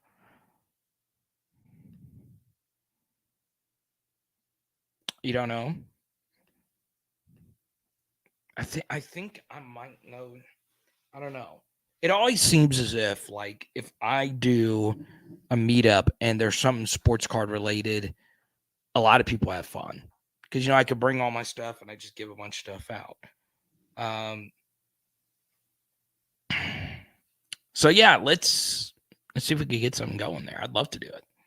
I don't know how many PHLers I have in Youngsville, but I know I have quite a few in Lafayette I haven't met. I know I haven't met Semper. I haven't met let's see who else is in 337 Bo. Larry. I remember Larry saying. But yeah, I would love to do something there. Do a show, do something. I don't know. But yeah, if you are thinking about making the drive to Bossier, do it. Also, something else that we did not do a good job of, me and Ty, it is family friendly. Bring all your kids. All of them. Bring your kids. Bring your friends' kids. There's big groups of kids that go to this. Okay. So go. Also, I like North Louisiana. I just do. I like Monroe. I like Ruston. I like Shreveport. I like Bossier. Have a good time. Now, what I will say, okay, something I will say.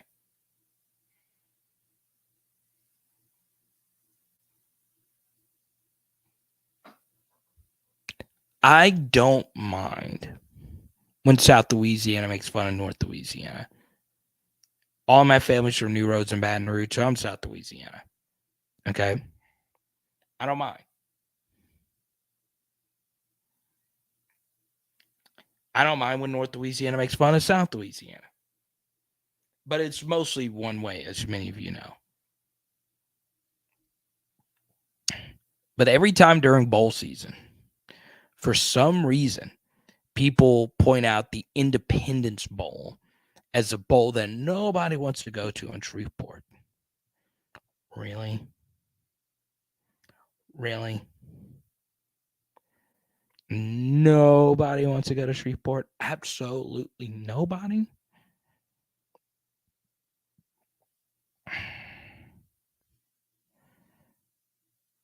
Shreveport is fun. I'm not getting paid to say that. And obviously, it's a free event. By the way,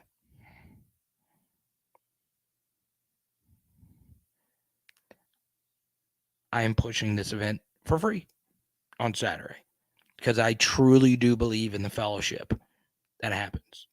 Okay? I like that. I like the atmosphere. I go to card shows. Sometimes it just ain't it. Too many people worried about the money. Too many people are being a-holes. There's theft. There could be theft at all kinds of shows. This one's different. It doesn't feel as intense as your normal card show. Now, Master Blaster says Shreveport sucks. I'm from Shreveport, and I said that. Yes. There's a lot of things that do suck about it. Okay? But, and Tyler lives in Shreveport. So, I was defending North Louisiana, but someone who's from there and someone who lives there is like, hold on just a second. I am not letting Shreveport get out of here free. Huh? I freaking love that. I got to shout out my guy, Rick, though. He's back. Look at that. Rick's got a beard now, though. Got to watch out for that. Got to watch out for those. If you're over 35 and you say, hey, maybe I should grow a beard, got to watch out for those. You do. So what don't you like about Shreveport? Are you saying Shreveport is rough? I lost viewers defending Shreveport. I did. That's perfectly fine. But hear me out. Are you saying you don't like Shreveport because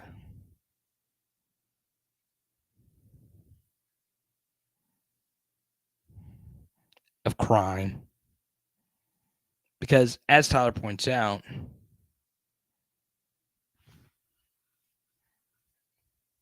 I'm with you, Tyler. Rick shaved. Ugh. Clean shaves are always better. Danny says, I lived there 10 years. You've also lived in London, where not a whole lot of people get shot in London. I enjoyed my time there. My heart will always be in Cajun country, the Big E. But honestly, this is it. I mean, once again, I'm not the politics guy. But just pointing this out there. There's been an uptick in just a lot.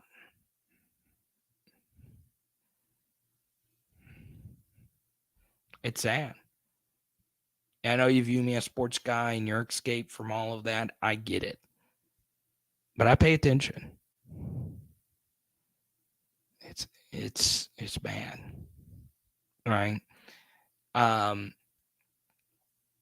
it breaks my heart. It really does. It really, really, really does.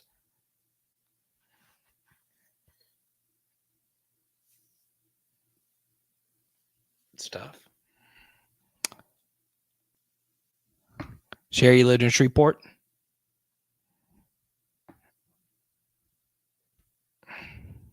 So good to have Rick back. I show some love for Rick, man. Rick's been busy with life. So, Rick, you get to pick any topic. I was getting ready to sign off. We'll hang out for a little bit longer. Go right on ahead.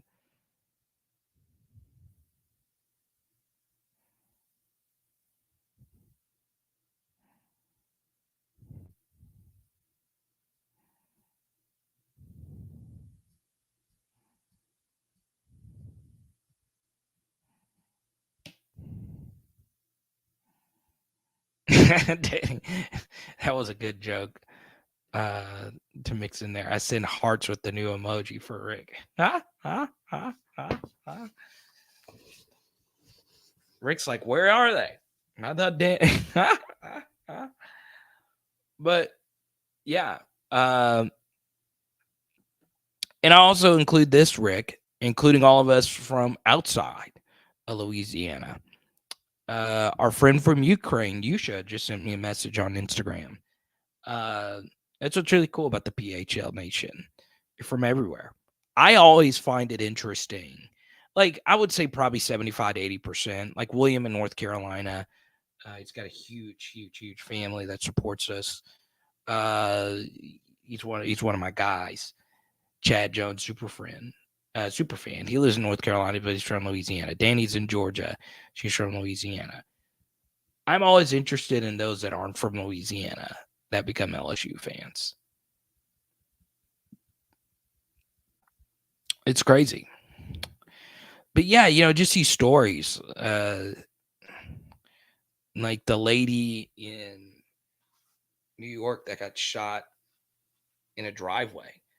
The boy who got shot at the wrong door, ringing the doorbell. It's crazy. Makes you scared. Makes you very scared to go out. Like I've gotten really fat. Like this is the biggest I've ever been. And I looked at myself earlier and I was like, I can't look like this. And I go walking around and I'm not paranoid because I know everyone in, my little neighborhood here. And our neighborhood is really quiet. But even then, it's just like, people are just crazy now. Crazy.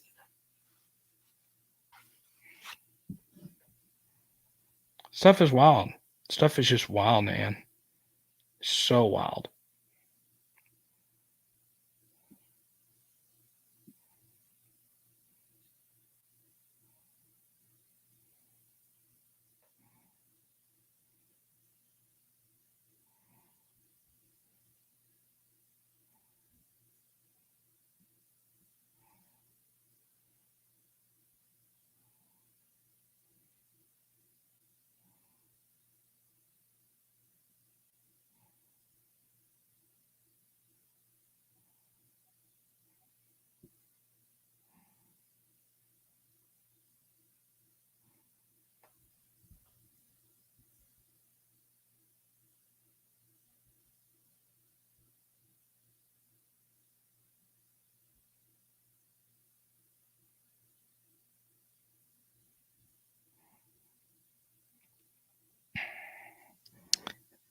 Thank you so much, Tony. I appreciate it. So I forgot to put my Clippers bet in today. So the Clippers, all right. I said I want to go to Tony, any NFL topic you want to get to. All right, Master Blaster, we'll see you on Thursday night, okay? So this is a fun stat. This is my favorite stat in all of sports. Okay. Oh, it's up there. It's one of my favorites. But so the Clippers were 8.5-point underdogs. This was free money. Okay. They're up by 5 close to halftime here. Scott Foster is a referee in the NBA. And Chris Paul in the playoffs in Scott Foster officiated games is 0-14. Okay. 0-14. Let me repeat. This referee has always had it out for Chris Paul. He is 0-14. It's free money. All you got to do is bet against Chris Paul. And today you got an 8.5-point cushion. And I didn't do it because I'm a wimp. Okay. Just dues. I appreciate you, Tony. Yeah, coach has been talking about pushing the ball. I appreciate the super chat. Rick, yeah, we talked a little bit about that earlier, and a lot of it's just going to come down to JD's willingness to actually push it. So let's go to Danny here. Have you been surprised by any other teams that have played their spring games already? Anyone standing out as a dark horse? Okay, so this is a very good question because even though I will tell you,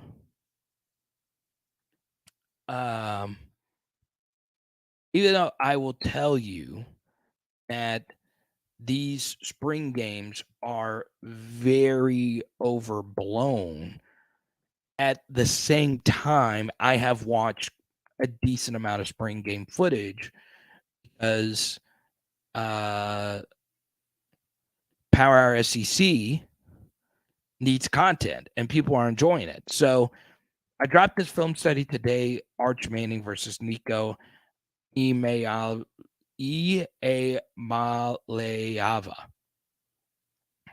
So as you can see, people like the spring game film study breakdowns. Okay. So I did this one on Arch Manning and Nico earlier.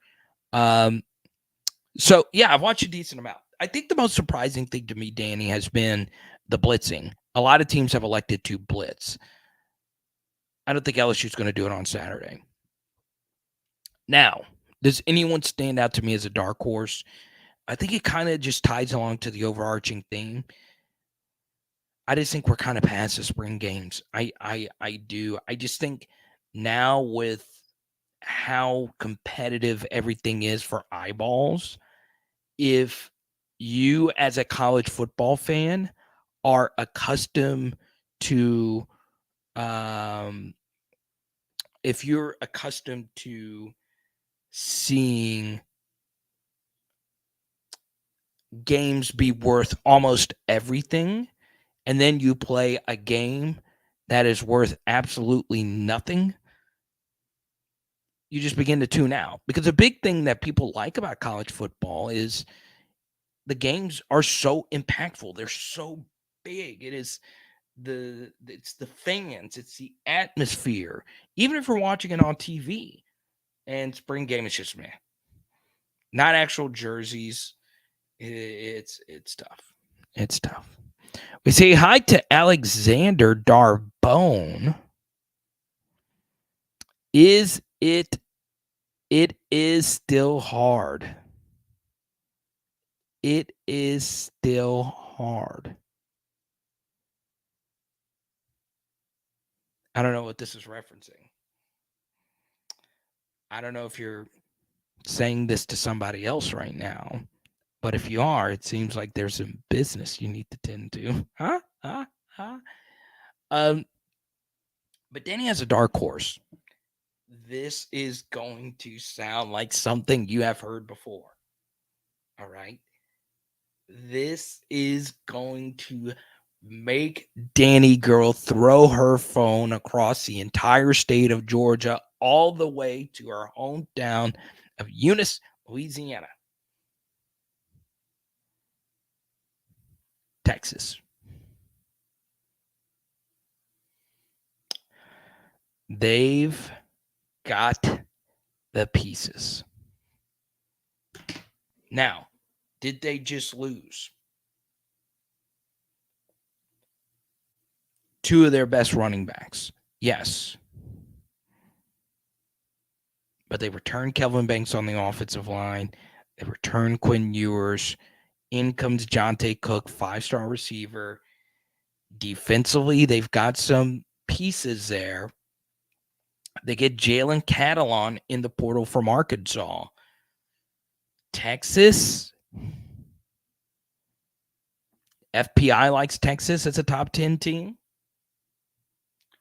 Watch out. Now, Danny girl, I have not looked at all of college football just yet. But I do know one thing. Texas is going to fail. We're back.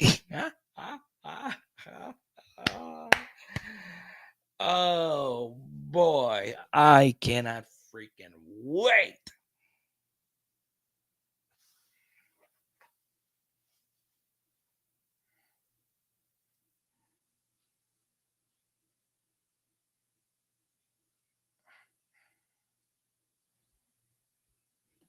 I'm still trying to get, it is still hard. I'm still trying to get this reference. Pause.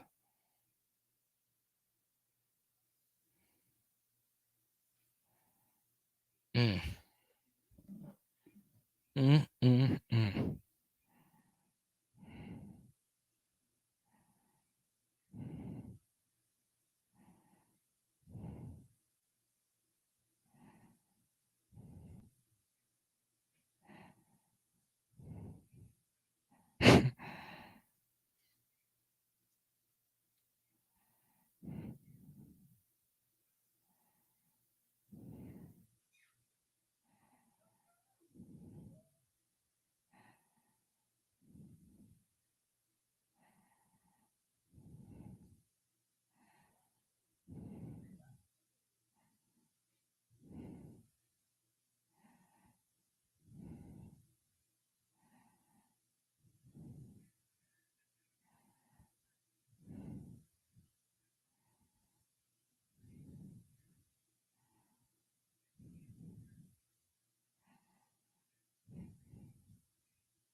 Mm.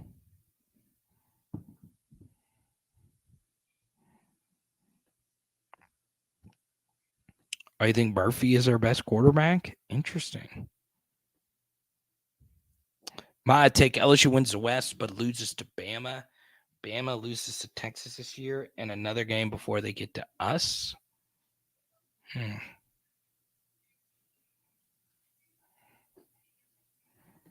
What are your thoughts on Kingsbury going to USC?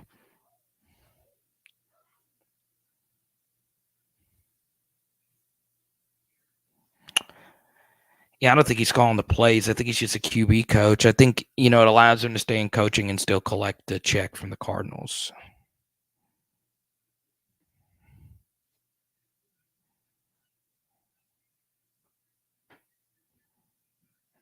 Okay.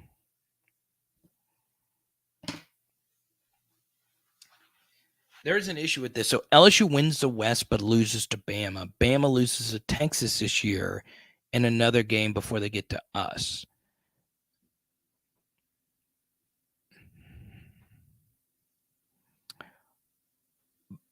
So if we lose to Bama and Bama loses to Texas and another game, they would have to lose another game for us to win the West, because they would be a 2-loss. Yes, but Texas isn't a conference game this year. So, yeah.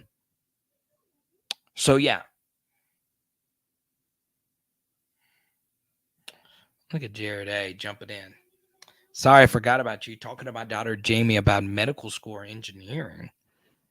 Now, why do you apologize to me, Jared Addison? You out of anybody. If there was a PHL's #1 fan battle, it would be tough. It would be down between you and probably Sibley. AP is up there. Skipper's up there. It's tough. It's tough. Tony the Tiger in Kansas, he's up. I mean, there's a lot. Man, I probably pissed some people off by not naming them. There's a lot. Pierce is in. There's a lot. But Jared A., you're up there. Yeah, you're up there. And I know you love your family, so I totally get it. You ain't got nothing to apologize about.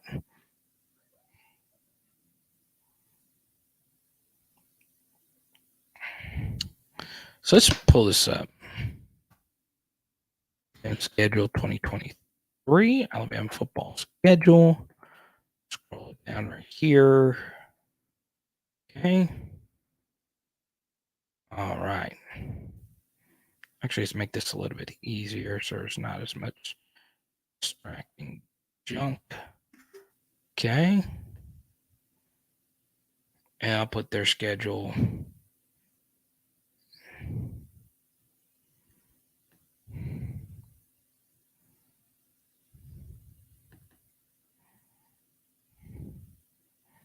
Right here. Okay. So can Bama lose more than just this game to Texas? Texas. Okay. Ole Miss at Bryant-Denny. I think that's a losable game. Once again, Ole Miss has always played Bama tough. It's kind of like the LSU Auburn thing, right? Doesn't matter. Doesn't matter what the case may be. Mississippi State, they've never gotten close. Texas A&M on the back-to-back end of a road back-to-back. I kind of like that spot for the Aggies right there. Okay. Aggies have also played Alabama really closely. Arkansas, Tennessee, and then they get the bye week. Okay. I could see them dropping 2 of these games from Ole Miss to Tennessee. I can. Now, the Final 4, they'll definitely beat Kentucky because Kentucky's the biggest frauds in the SEC. Chattanooga, they'll roll through them. And then, of course, Auburn is always tricky there at the end. So, yeah, Danny, I do see if they could beat us, I could see them losing 2 of these conference games. So, Sherry, I do defer to her here because she lives with the Bama fan. And I'm sure she keeps up with them as much as she keeps up with LSU. Bowers and Perk are definitely in there. I don't know the other 3, but those 2 are definitely in there.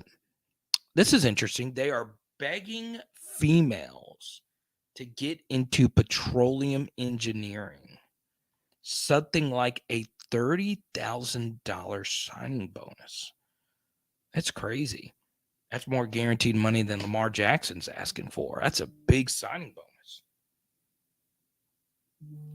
Pierce, thank you for the super chat. I really appreciate it.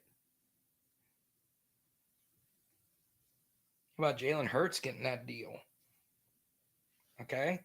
Normally, I'm not the kind of person that gets happy for when someone signs like a big contract. Like I'm happy for them and their happiness because obviously, no matter what people tell you, money will make a lot of people very happy. Okay. I gotta be real with you, man. Joe freaking Burrow is about to get paid. Now, who had a better year last year, Jalen Hurts or Joe Burrow? It's pretty close. Jalen was really good. But I think most people, if they were to rank quarterbacks, Joe would be ahead of Jalen Hurts. Okay? Joe is about to get freaking paid. And the Bengals would be stupid to not go on ahead and just get this done now. Because the price of the brick is only going to go up. Okay? Now I know it's weird. We're celebrating an Alabama player. Truth be told, we went 1-1 against Jalen Hurts. Okay? Well, 1-2, but still.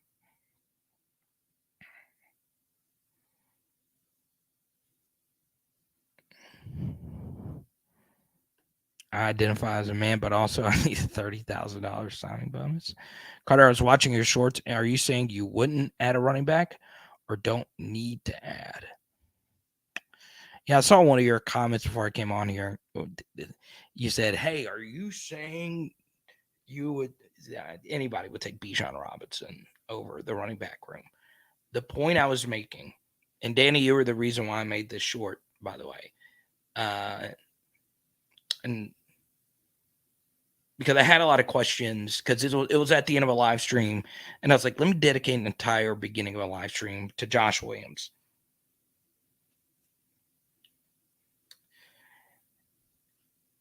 Your running backs play better when there is a super fast quarterback on the field.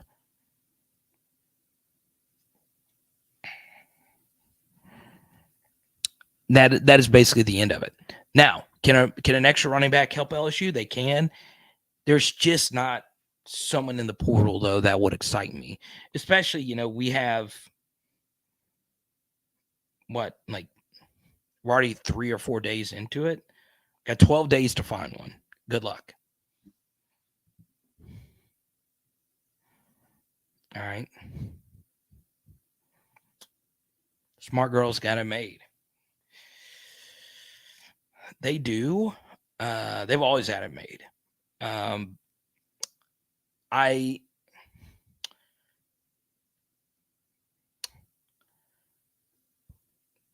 just trying to think what would be. I would say this. I do get asked this question a lot.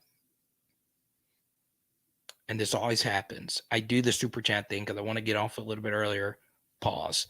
But you guys, we've been hanging out. That's great. Appreciate all the super chats here at the end. I got this question last week, and I'll address it now. All right. And I believe it was James who sent this. Okay. What are some tips to get into this? Like this one I'm doing here. Here's a really good one. Find something else to do alongside it, right? I've been lucky to get to do media stuff full time for basically a decade. I haven't always had like a full-time gig or, money coming in or out or whatever. But do something else that involves solving a problem for someone. And it's more important if it solves the problem for everyone. Okay? So, this is really fun, but I wish I had a job earlier on that did that very thing, because it makes, the money-making aspect of this stuff a lot easier on the mind, right? Because I have been very lucky to get to do this and have success and all that stuff. But there is a piece of me that's like, God, maybe I was, maybe I could have done something else, and I still can. But, I do get that question a lot. How do I get into this? Number one, just start. And number two, don't try to just do what I'm doing full time. Now, you can go get a job at, a TV station or any of that. I get it. To keep it going, I appreciate you, AP. Girl engineers at $100K a year. I get it. And I really do think like diversity of opinion in like a field like that is very important. Because look, we see the world differently. We do. Like, someone I look up to is Bill Simmons. And Bill is, one of the most successful sports media people out there. And there's people that know Bill that watch this channel, which is pretty cool. Never gotten to speak to him. I've got to meet him one time. But Bill Simmons said something on a podcast. And he said he was asked, because he gets to go to a lot of NBA games in LA. He said, who is your favorite buddy to take to a game? And, you're expecting him to say, well, Cousin Sal or Jimmy Kimmel or someone like that. And he said, my wife. Because he said that his wife sees things that men don't see. Right? We see things differently. So, yeah, I could see why, in a super male dominated field that you would want some female engineers. I get it. But yeah, we'll keep it going. Let's go. What should I look for in the LSU spring game? What's up, Kareem? Good to see you. Oh, okay. So you were saying it is still hard. Huh? So, Alexander, what I want you to do, okay, is go back and clip the time when I said this. It is still hard.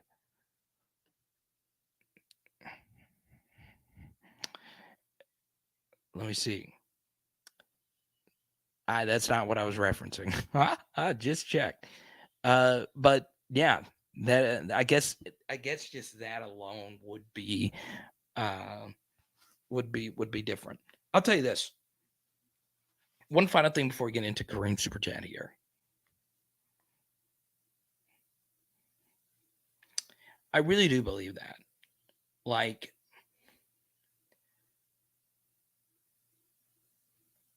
part of what made me love Haley so much is how different she saw the world than me. Like, a lot of our political beliefs are aligned. Don't agree with everything in that realm. But it's almost every little thing that she looks differently at than me. She is way more disciplined than me. She is way more organized than me. She is very punctual, empirical, while at the same time being emotional. It's just so different than how I look at things. And, that was part of the reason I was like, God, this is so interesting. But yeah, one final thing, like I'm big, and it's not anything else other than I'm just big on this. I like females being in here, right? It used to be that women didn't watch sports at all. Some weren't allowed to watch sports. Definitely give their opinion on it. It's just cool. It's cool. Like, Sherry obviously is super smart in all of it, like especially women's basketball and gymnastics.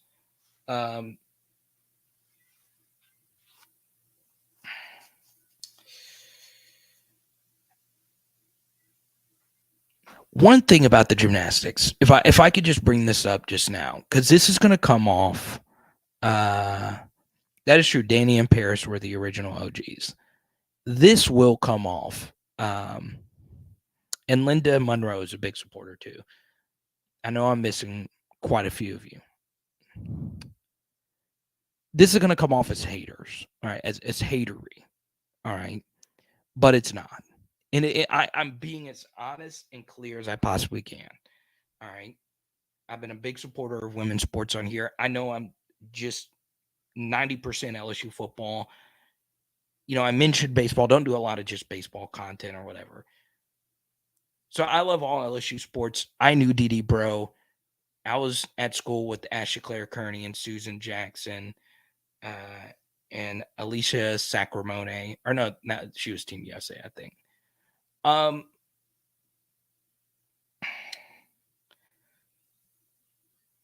Gymnastics is too hard to understand. It is a lot. And I think it's like, I want to see it grow. I love going to the gymnastics meets. It's very complicated. It's very, very, very complicated. And, I think when it comes to sports, like take my channel, for instance, we get really deep into football. Like, we don't just like the final score. We like to know what the game plan was. We like to know the formations. Were we in nickel or dime? What did Jayden do on the zone read? What did Nuss do? What is a whole shot versus cover two? Like, we get into it. But football is very simple. Whoever scores the most touchdowns, field goals, points at the end of the day wins. Basketball is very simple. You score more points than the other team, you win. Gymnastics is hard. It just is. Like, it's just hard. Like, I have a good idea of understanding, and I've covered meets, and it is a lot of fun. But last night, I spent 30 minutes on like gymnastics Twitter saying, hey, UCLA should have been in the finals because the judges in the early session were a lot more lenient than the judges in the later session. And I'm like, God, that seems to be a pretty critical thing. And I understand referees in basketball, some call games tighter, some call games looser, and it does affect the outcome. But at least there is an objective way to tally it, right? It's, if you put more points in the basket, you're going to win. Where like gymnastics, it's just a lot. It's a lot going on. And it was hard. It was very hard. So I wish it was easier. I wish. And I understand, like, a lot of people are going to say, "Hey, you're being lazy. You're not trying to understand it." No, I get it. It's you have the uneven bars, the floor, the vault, and the balance beam.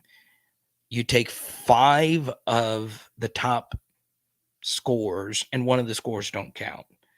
And whoever has the most points wins, I think. But then it gets into, like, if you lose a meet, you don't really lose a meet. It's only about the score. Well, then why is it? I don't know. There's just so many questions. There really is.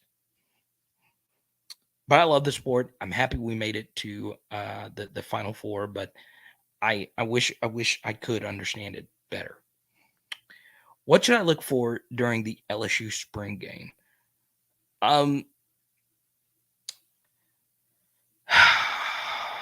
What should you look for? Honestly, I think for me is, how does Harold Perkins look at off-ball linebacker? I think that's going to be the big thing because he is such a big player for what LSU is going to do next year. I think Kareem, more importantly, is who is actually out there and who isn't. Remember, college football is more about players and plays. So is Mason Smith going to play? I highly doubt it. Is Deshaun Womack going to play? I highly doubt it. I think who's playing and who's not. But obviously the biggest thing, Kareem, is are the quarterbacks pushing the football down the field? Are they throwing it deep down the field? I think that's going to be really big.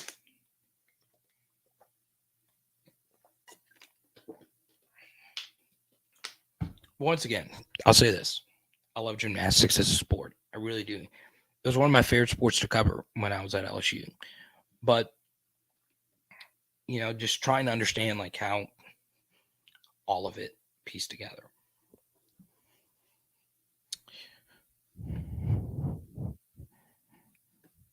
So let's see here. Kareem says, and that's going to go crazy for sure. Huh? I love it. But yeah, you and Paris, the original OGs. Man, Paris is so in and out. Like, I talked to her. You know what's funny? I was supposed to see her in Atlanta, but it just didn't work out. It was kind of, you guys remember the live stream. It was so wild. It was so wild. That night was crazy. Now, in the next 5 minutes, I'm going to answer as many questions as we possibly can. But if you do super chat, we'll keep this thing going all night. Okay? So feel free to fly in with any of your questions. It could be regarding anything LSU sports. Bring them on in. I'm right here for you to chat LSU football.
Okay. No.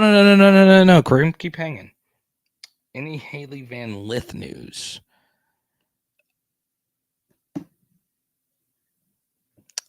I would be very shocked that she went somewhere else. It just makes too much sense. All right, she plays the same position as Alexis Morris. She's no longer there.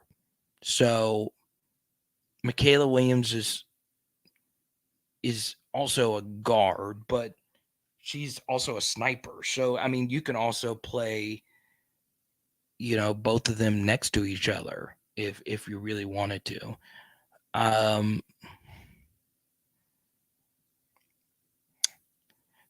I just think it doesn't, like, it would be different if this were the NBA, where a player has his fan base no matter where he goes. Like, Kyrie would have had Kyrie fans and Kyrie money if he went to Charlotte or Dallas. There is a huge drop-off with national brands that aren't LSU compared to what LSU is going to have next year.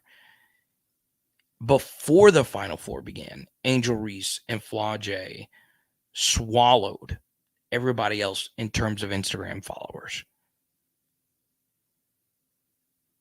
If she goes to LSU,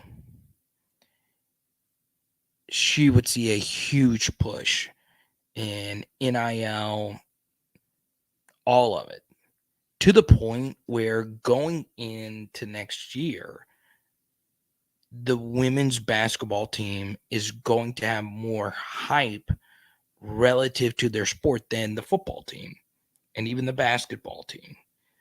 Because this year, I don't think any one of us truly expected, and some of us, like, fan-wise, thought LSU was going to win it all this year, but South Carolina was still out there, and they beat us so bad the first time around.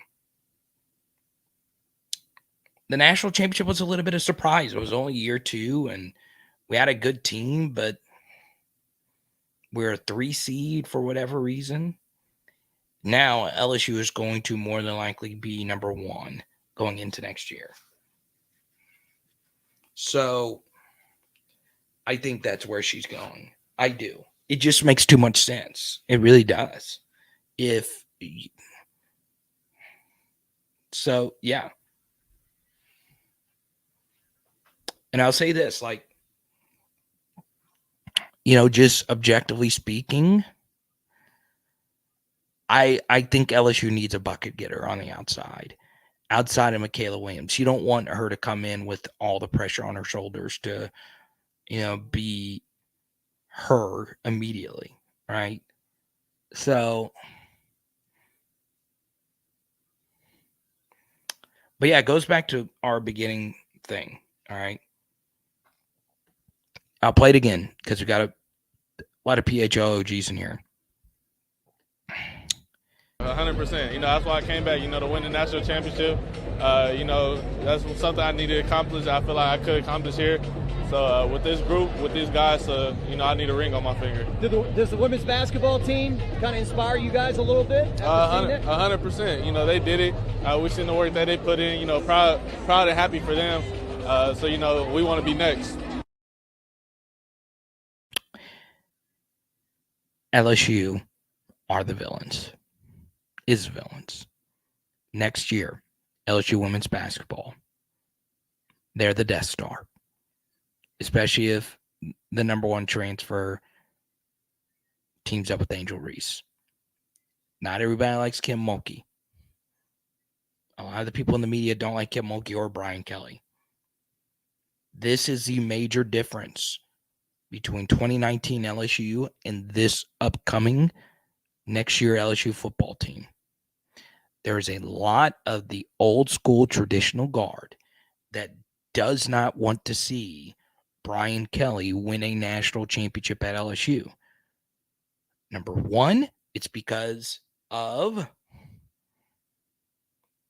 the regionalism of college football. Brian Kelly was knocking on the door in South Bend, Indiana, if you win a national championship there with the academic restrictions and all of that, it would send a message to college football that you can win a national championship outside of the Southeast portion and Ohio State portion of the country. But BK goes to LSU, it reaffirms that prior narrative that you have to go to one of these elite SEC, Southern Ohio State, maybe USC type of programs, right? And I'm going to tell you this right now. Brian Kelly, he's a villain next year. I think a lot of the traditional college football minds don't want to see him win it all next year. Okay? Let's go to D, really. We got to set a date for PHL Idol. Donovan versus Branson Cat. Does BK retire from LSU? If so, does he leave with 2+ rings? It's a very good question. So, BK is 61. All right. I would think he would coach here at least until he is 70, especially if he has success. So, obviously, Saban coached well into his 70s. Bowden coached in his older age as well. So, yeah, you like to think that he is here at least a decade. Winning a national championship is really difficult. You obviously have to have a lot of luck go your way. So, does he win 2 titles in the next 10 years? I think he wins 1 at the very least, okay? But 2, I think, is very reasonable. I could see Colin Hurley hoisting a national championship trophy. Why the freak not? So, yeah, let's do it. Let's go. Let's go. Let's go.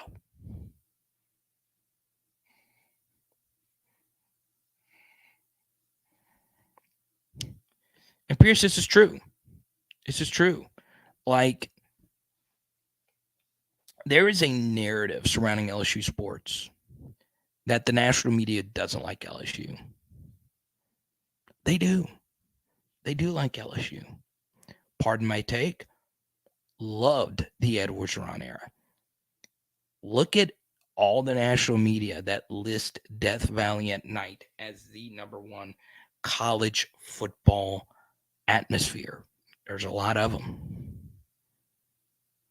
Okay. Ryan Russillo, Scott Van Pelt. There's a lot of them out there. The bottom line is the national media likes LSU. I don't think they like Brian Kelly. Some of them do. Some of them do.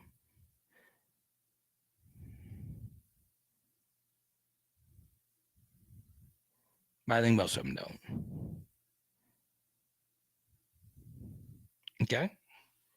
Thought this was pretty cool. Kim Mulkey was on Basketball and Beyond with Coach K, a show I used to co-produce when I was at SiriusXM. Thought that was pretty cool. But yeah, I'm not going to sit here and say that like Kim Mulkey and Brian Kelly are victims or, their lives are altered by this, because they're not. It's just how it is. They aren't the ones to root for. And this is, in the minds of many, this is what made 2019 LSU so special, because I don't remember a team in my lifetime that everybody loved. Everybody. True story. I went to a sports card shop in Huntsville, Alabama. No, not Huntsville, Mobile, Alabama. Go in there. Really fun show. Really fun shop, excuse me.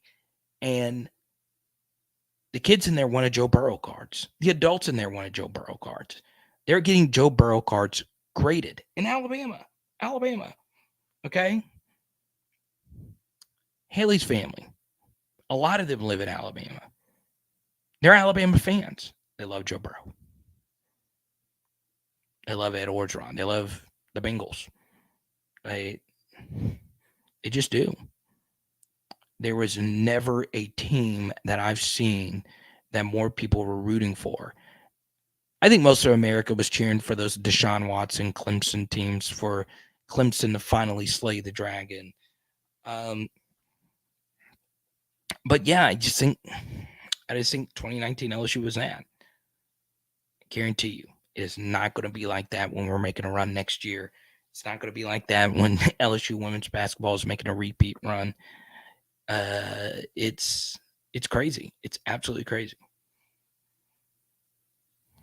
I know, Jason, we're only going to go an hour. At an hour 13, I said, hey, guys, we can't go that long. I got to get ready for the big show on Saturday. Don't forget, I'm giving this card out to the first PHLer that shows up on Saturday. Rohan Davey, rookie card. It's going to you. Only 92 of these were made. It's a die cut card. It is going to you. Once again, I don't know what it was about that group. Everybody loved them. Everybody. Now, Alabama fans didn't like that they beat Tua. But I'm telling you.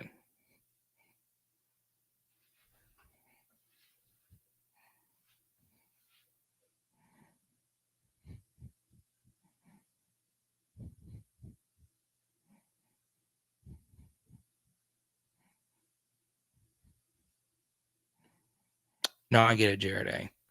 I get it. That's why, we're doing all these meetups in different spots. We had the one in Saturday in Baton Rouge. We're going to try and do one in Mobile later this summer. We're going to try to.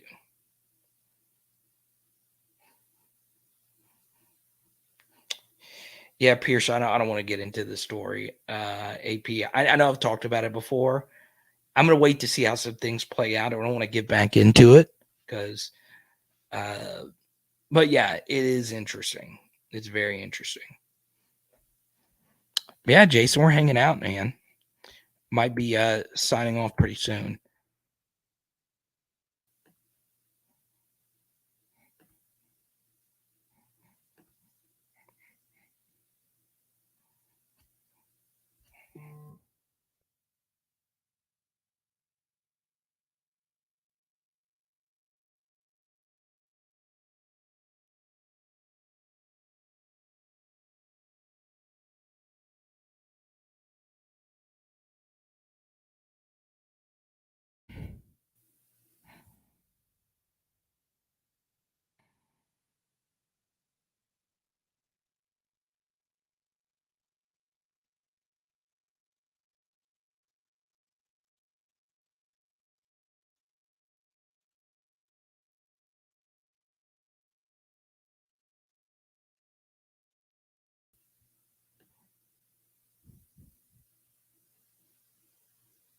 Mobile's closer for you than Bossier. Right. Where you Mandeville? You want to do it in Mobile? We have a fun one in Mobile. We got a lot of PHLers in Bama. You get Greg coming in from Montgomery.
From Zara. I love me some Zara. You're a lucky man. Love the story. One day, Jordan, we're going to share the story of how y'all met. Actually, in Mobile the next 3 days, so we gotta go. I gotta go. Gotta get Jared, Sherry, Barry, the whole crew. But yeah, would y'all want to do a PHL Bama meetup? I gotta see if Haley wants to go. See the fam. I'd be down. I freaking love Mobile. Come after me all you want. Where's Orange Beach? That's Orange Beach. Am I stupid to not know where that is? Where is that? That sounds like it sounds like redneck Laguna Beach. Y'all remember the show Laguna Beach? Where's Orange Beach? I've got to go to Orange Beach.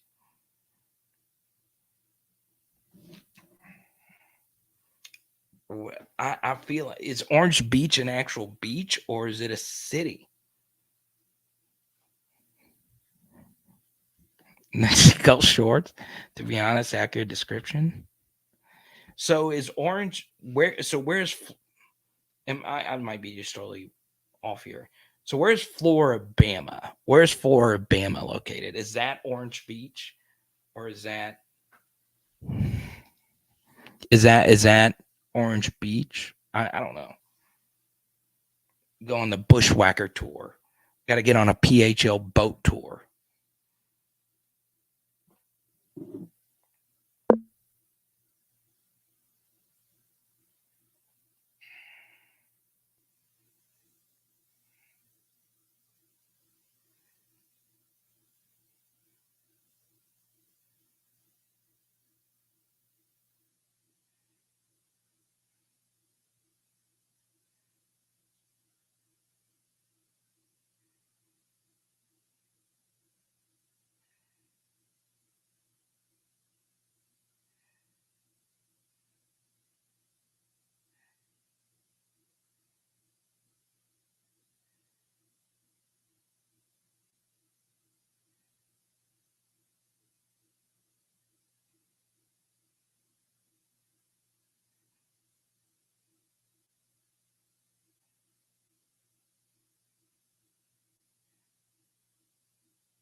Trey Morgan is so interesting. Key lime daiquiris on God.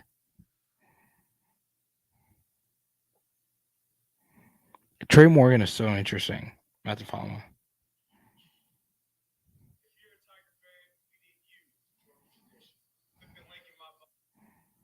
I just love the hair, the attitude.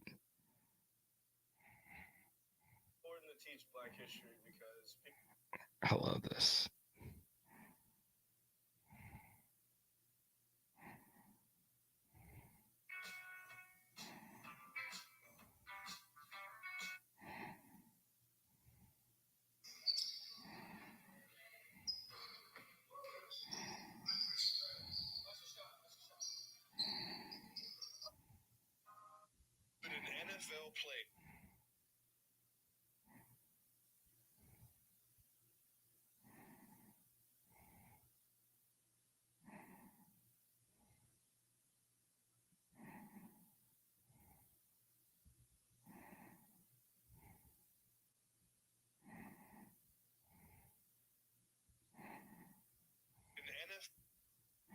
That's crazy.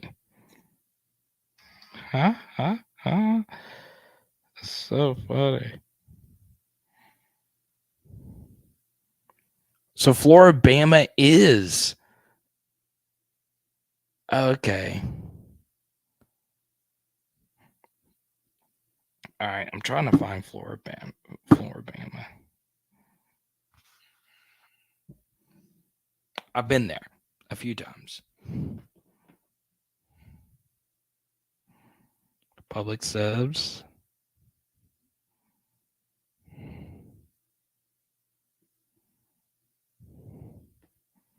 I'll tell you, Jordan's the man. Met Jordan this past weekend. Let's get the photos up. Was that 2 weekends ago? I don't know. It was so much fun, though.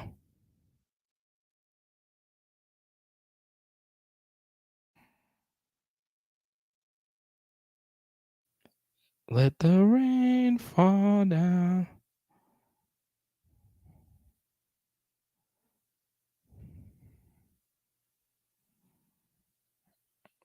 There we are.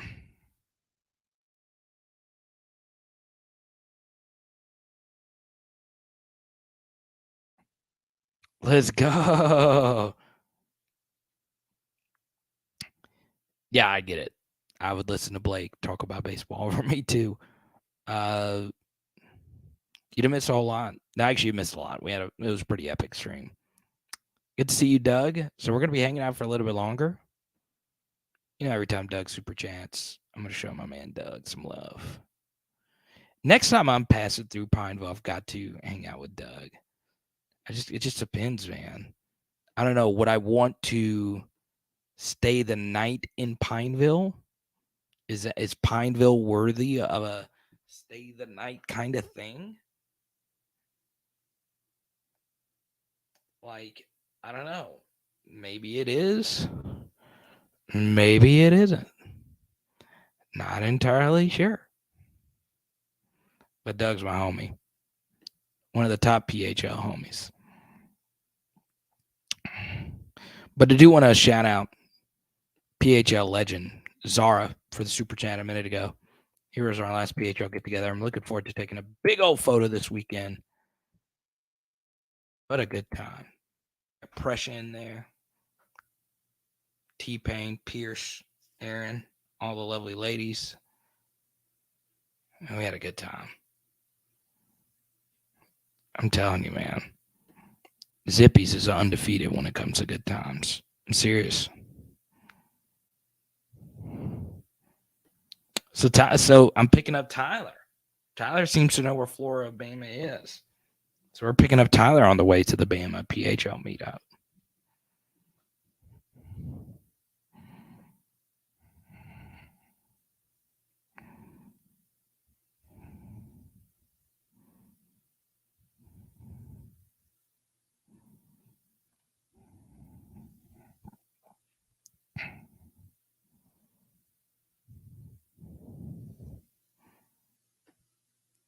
Meet up in Dolphin Island.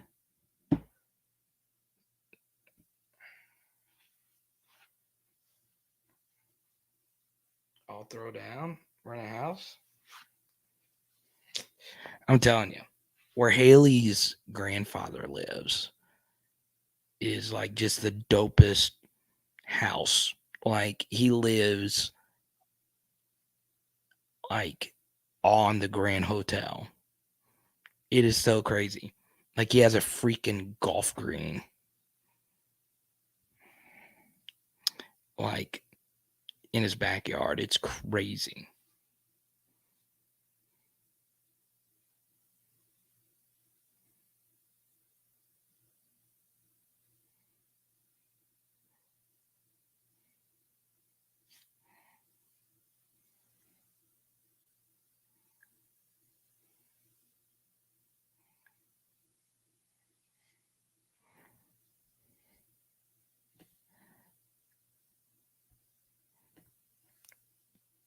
The wharf.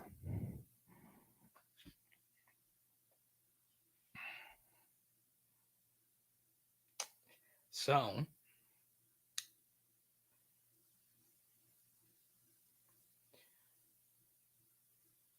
got a pretty cool surprise here. Something that y'all probably forgot about. I didn't think we'd be going for this long. I'm serious. But I did say if we had a hundo and super chats, I feel like we have hit that mark. Yeah, we got it. So, got one of these to give out right here.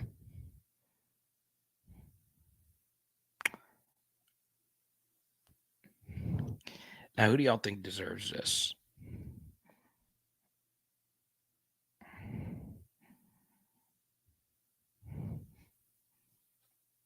I don't know about y'all.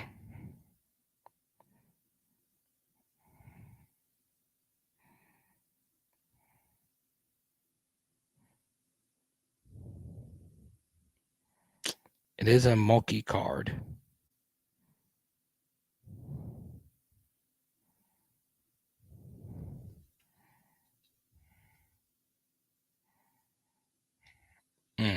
I have somebody in mind that I could give this to. And this person may or may not have watched every women's basketball game this year. Okay? This person may or may not have done that.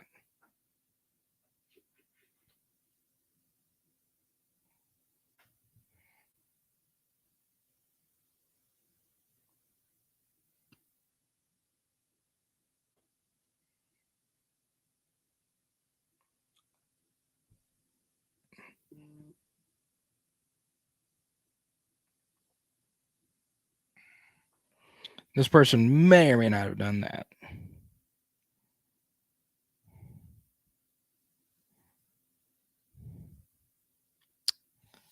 So,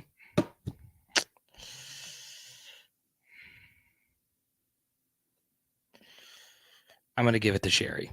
I think you guys knew where I was going with this. She. I feel like it's fair. She watches every second of every live stream. And I have to say, she has been building up the LSU women's basketball hype cycle. Even before it was cool to talk about them all the time, she was mentioning them on live streams. I think Sherry deserves this. I do. So, that's where I'm going to go. I'm going to give it to Sherry Berry. How about that?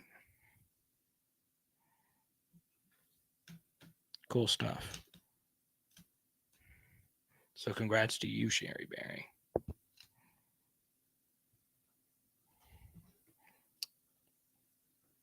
I kind of want to send something to my guy, Jared, BFF of PHL. I'll find a card that he likes. I'll send one to Jared as well.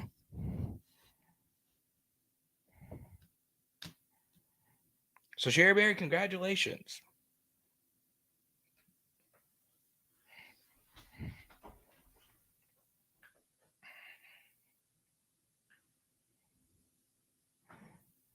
First Colin Hurley card lands in Albuquerque, though. So I got to get with him. He wants to send me something. He knows I'm a big memorabilia guy.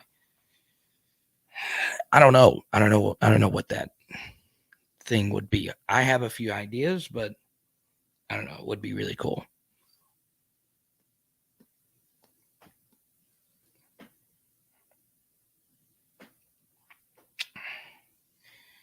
I got to find Jared a Seidel Corley card. Okay.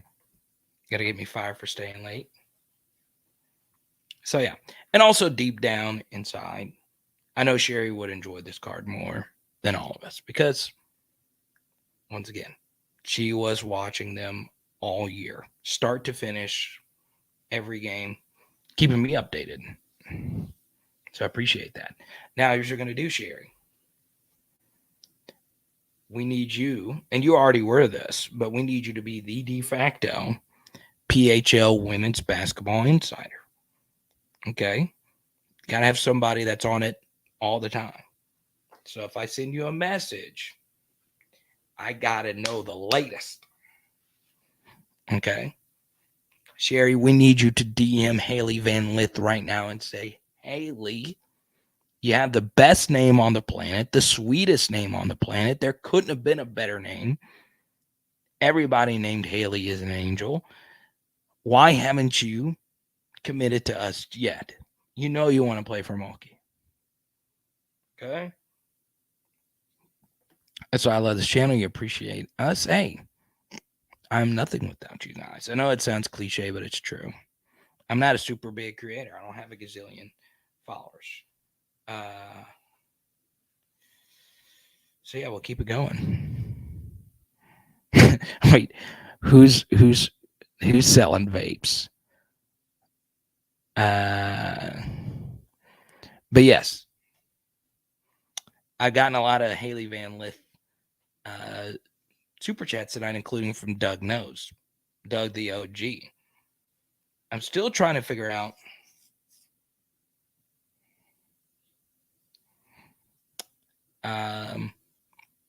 I'm still trying to figure out what I'm going to have with Doug in Pineville. I will say this, and Haley would appreciate this. I had that photo with Doug.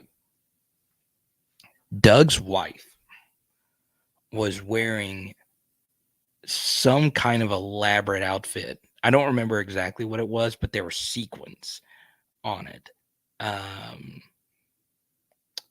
at the Stumpies get-together in New Orleans.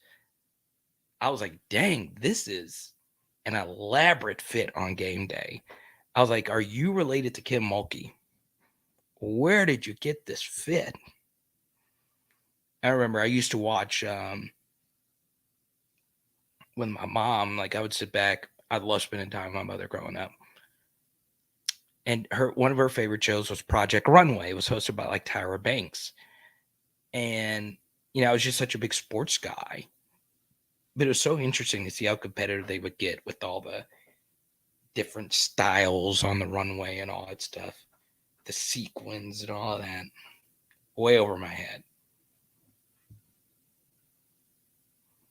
That's crazy. It's kind of like what I was saying earlier by Kim Mulkey. They were using her for football recruiting visits this past weekend. Recruits were coming into town saying, hey, is there any way I could meet Kim Mulkey? I told you when she was hired, this is going to help the football program. Some people transcend the sport that they coach, play in. There's not many of them. Normally, every sport has like 2 or 3. That's like a household name. If you have a pulse and you follow sports, you know who Shaun White is. You know who Tony Hawk is. You know who Tiger Woods is. Kim Mulkey is that for women's basketball. Just how it is. It's to the point now where I think more people know who Kim Mulkey is than people know who Gino Oriama is. She's that big of a deal.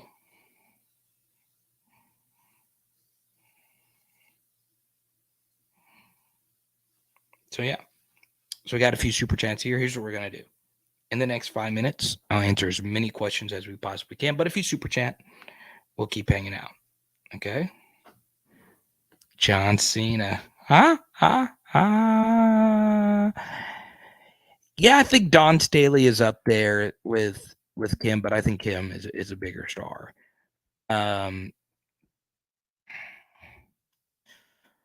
But yeah, Don's a pretty big deal too. And I hope they play each other more than once next year. And I hope they play each other more than once because, you know, the big thing is, well, LSU never beat South Carolina last year. And once again, Dawn lost all of her players to the draft this year. But something that's very interesting. But yes, I totally agree with you.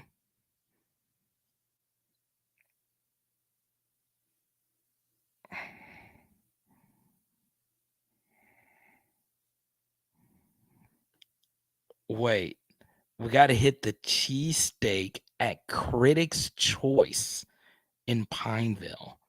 What the heck?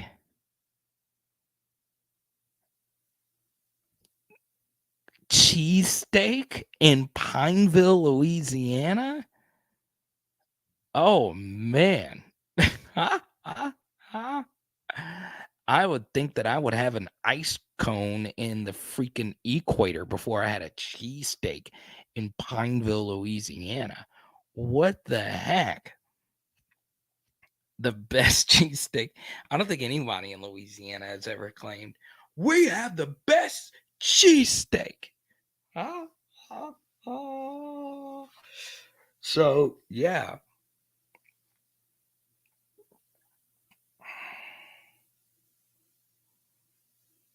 God.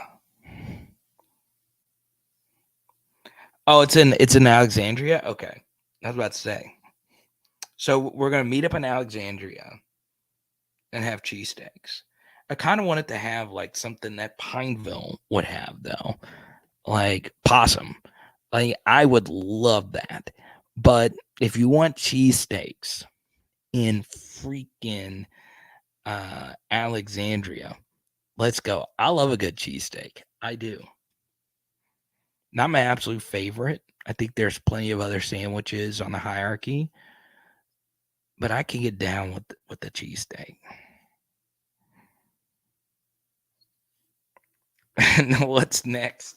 Lobster rolls and bunkie? I've actually had some good crab cakes in Shreveport. I have.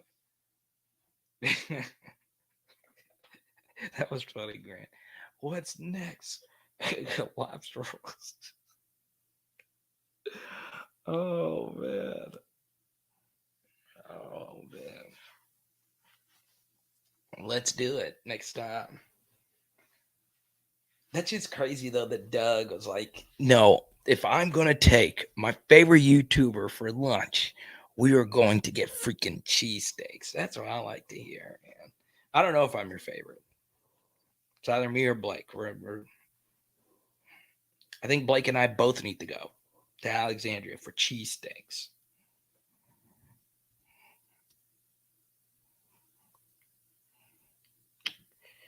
It looks as if I'm not going to Orlando. It would be kind of cool because we've actually had, you guys have seen them, some Florida Staters hanging out in here.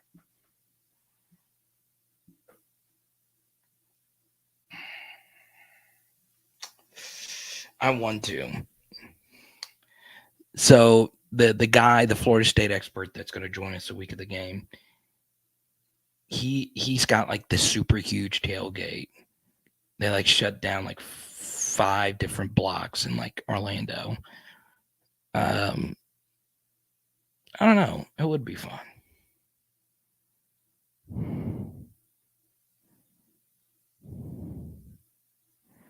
Armadillo pot pie. Oh man, let's do it.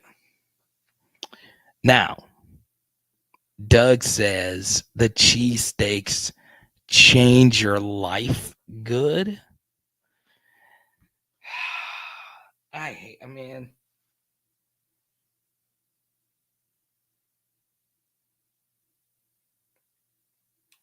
I don't know.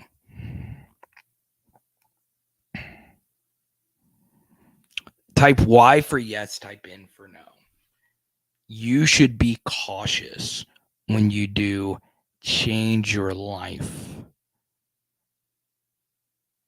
Like if you say food changes your life, like I mean, I mean, it better freaking change your life. Like if it is change your life level good, like if Jesus invited you to the Last Supper, you would bring it level good. Like if you say change your life, type Y for yes, type N for no. Do you believe a cheesesteak sub? Type Y for yes, type N for no. Do you believe a cheesesteak could ever get to the level of change your life good?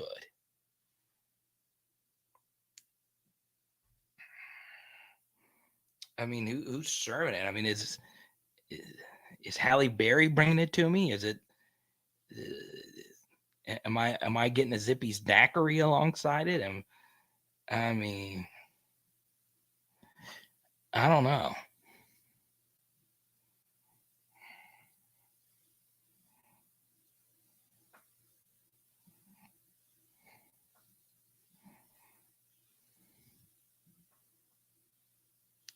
Have you ever, like, is there a sandwich?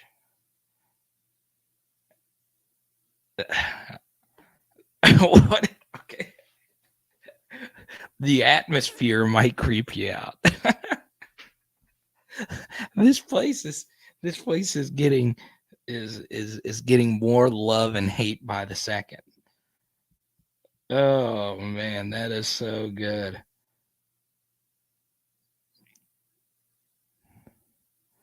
Like, I guess I gotta try it now. We can go to the casino and Jenna,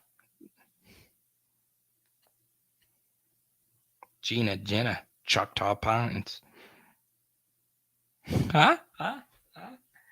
Change your life? Mafia style? Oh man. Please tell me. Okay, this is it. Okay. This is how I know it's going to be good. Please tell me the place is cash only. please. I everything you said, I will totally believe if they only accept cash. the cheesesteak is amazing. I know it. Let me know.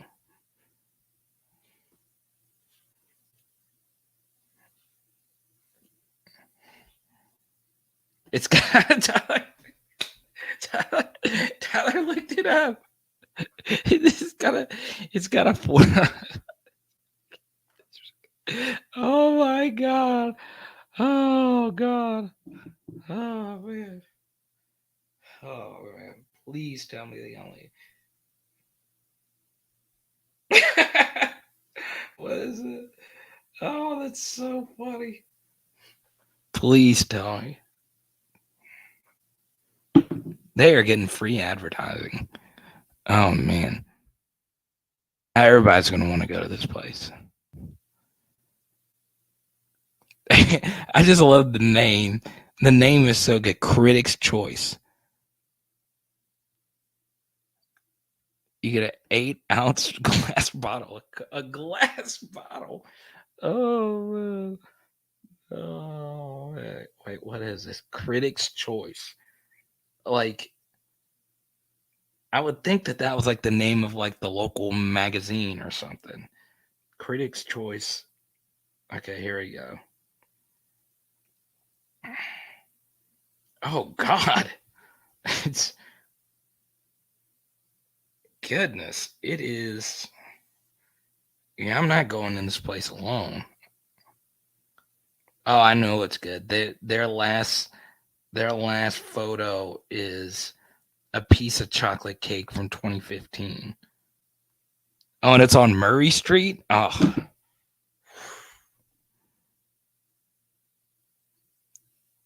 you know it's good. Now, if it was on Palm Street, nothing good ever happens on Palm Street.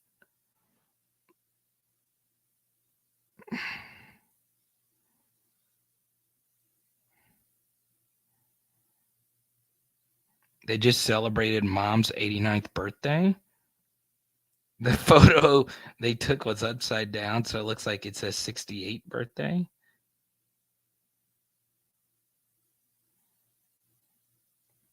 Oh, an eggplant parm.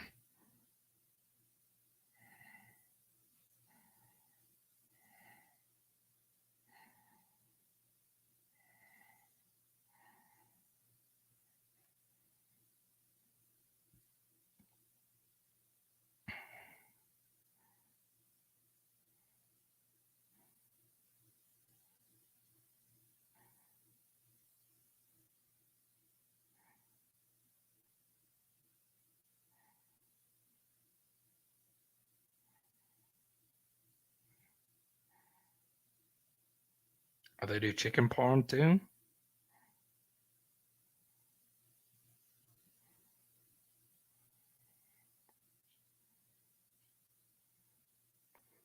I see a photo of it. Okay.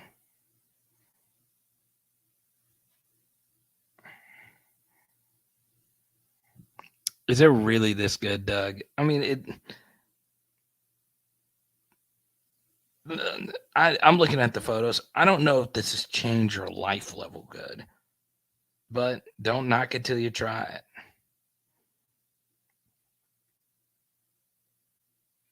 I just like you didn't pick a place in Pineville, but you just said you said gotta go to Critics' Choice. You need locals.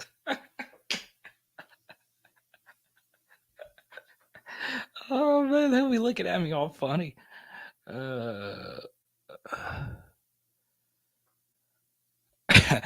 will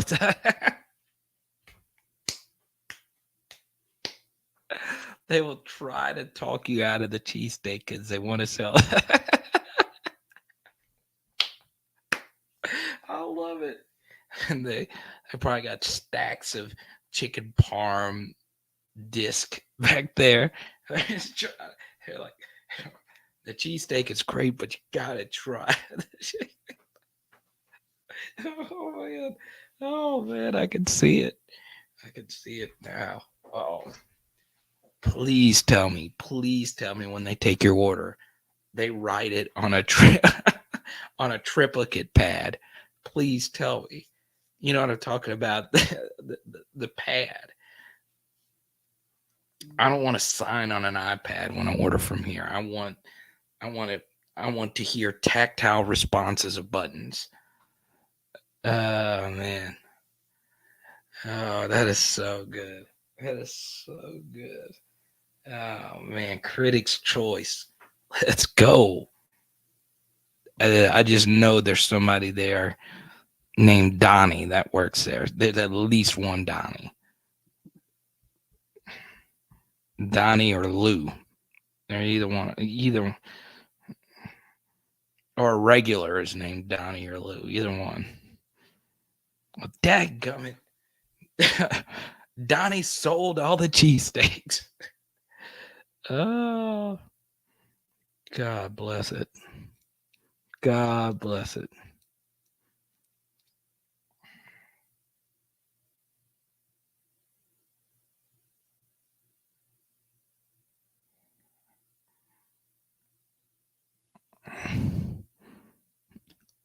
No, the dude screams it across the room to his cousin on the grill at 3 p.m. He screams it. The dude is like, "Hey, Donnie, tell them we're cooking too many cheesesteaks. Tell them tell them to order the Reuben." Oh my God. Tell them we got cannolis, 2 for $5. Just tell them something. Cannolis. Oh man, that is so good.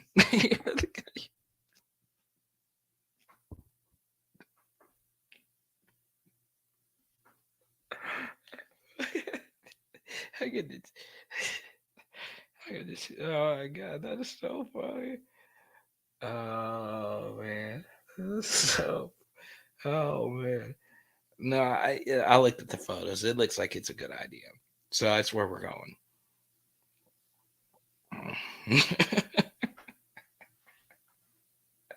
It was just so random. I just love random stuff. I was like, yeah, let me. I want to meet up in Pineville with Doug.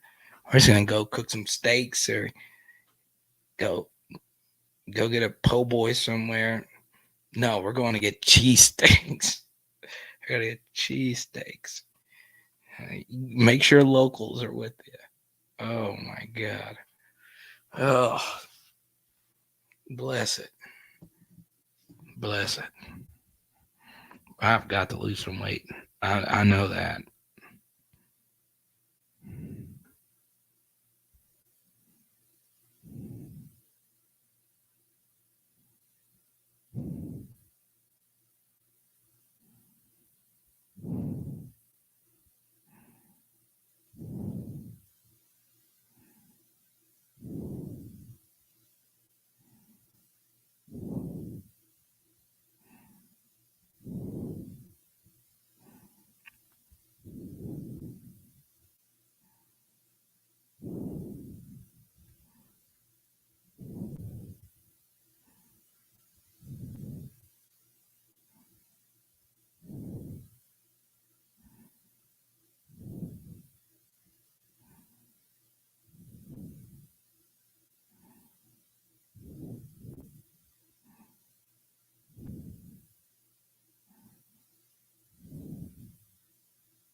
I just have a feeling I need to start a food channel.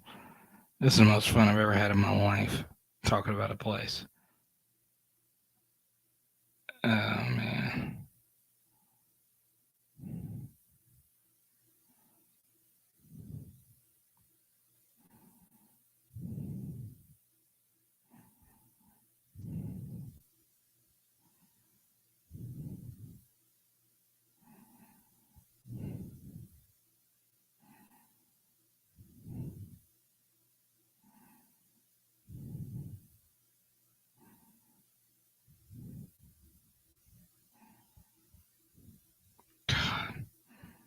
Get back to looking at these photos.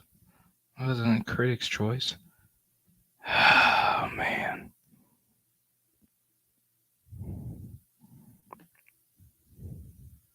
Stop breathing in the mic. Oh, yeah, that one guy breathing. Well, he had a point. I'm fat. I got to breathe now. I got to breathe heavy. I love this place so freaking much already. Oh, my God. I would reach out for sponsorships, but I don't want everybody going in there and ordering the cheesesteak to where they just run out. Man.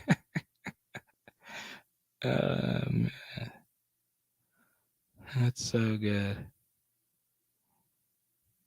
Wait, they made an announcement about the cheesesteaks on Facebook. Hold on, I gotta find this. Actually exited out. God.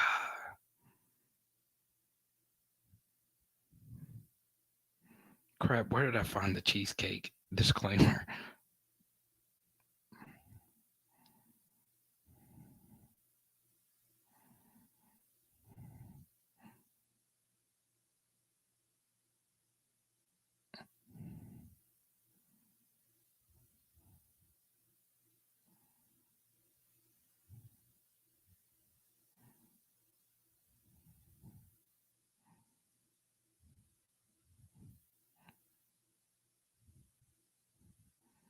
Okay, no, I thought it said they're sold out. Can't have that.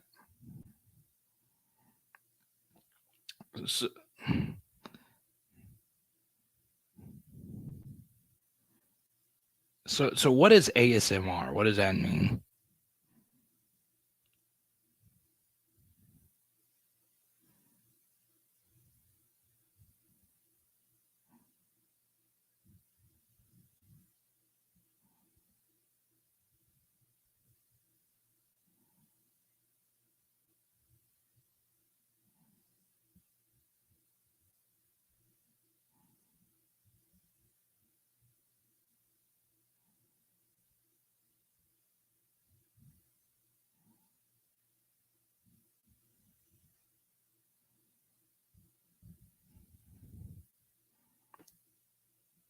Autonomous sensory meridian response.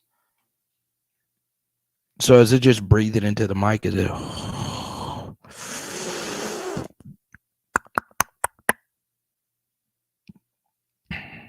Or is ASR like when people like just like scratch stuff and it's like just soothing? Is that what that is? Like if I just started.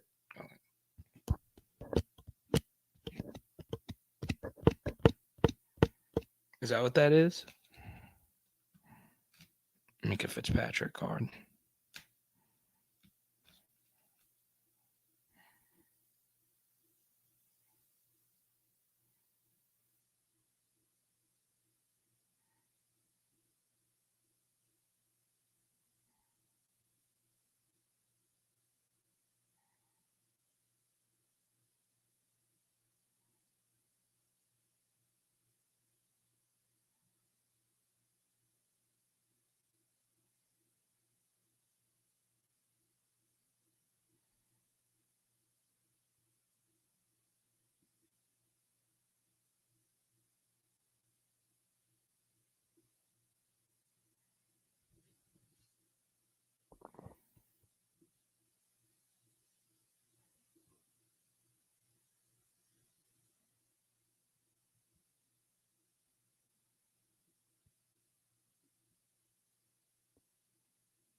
All right, y'all.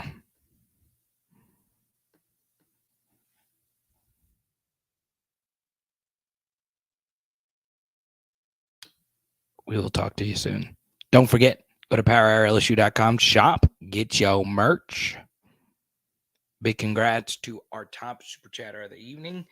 I do believe Doug's $20 super chat ended up being the number one. Jordan is definitely up there as well with Jared and the usual suspects. So really appreciate you.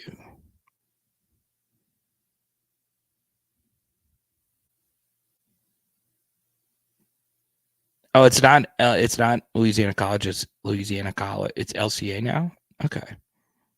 Yeah, we'll take care of that, Doug. I don't know the next time I'm coming down that way. Cheesestakes will have to wait.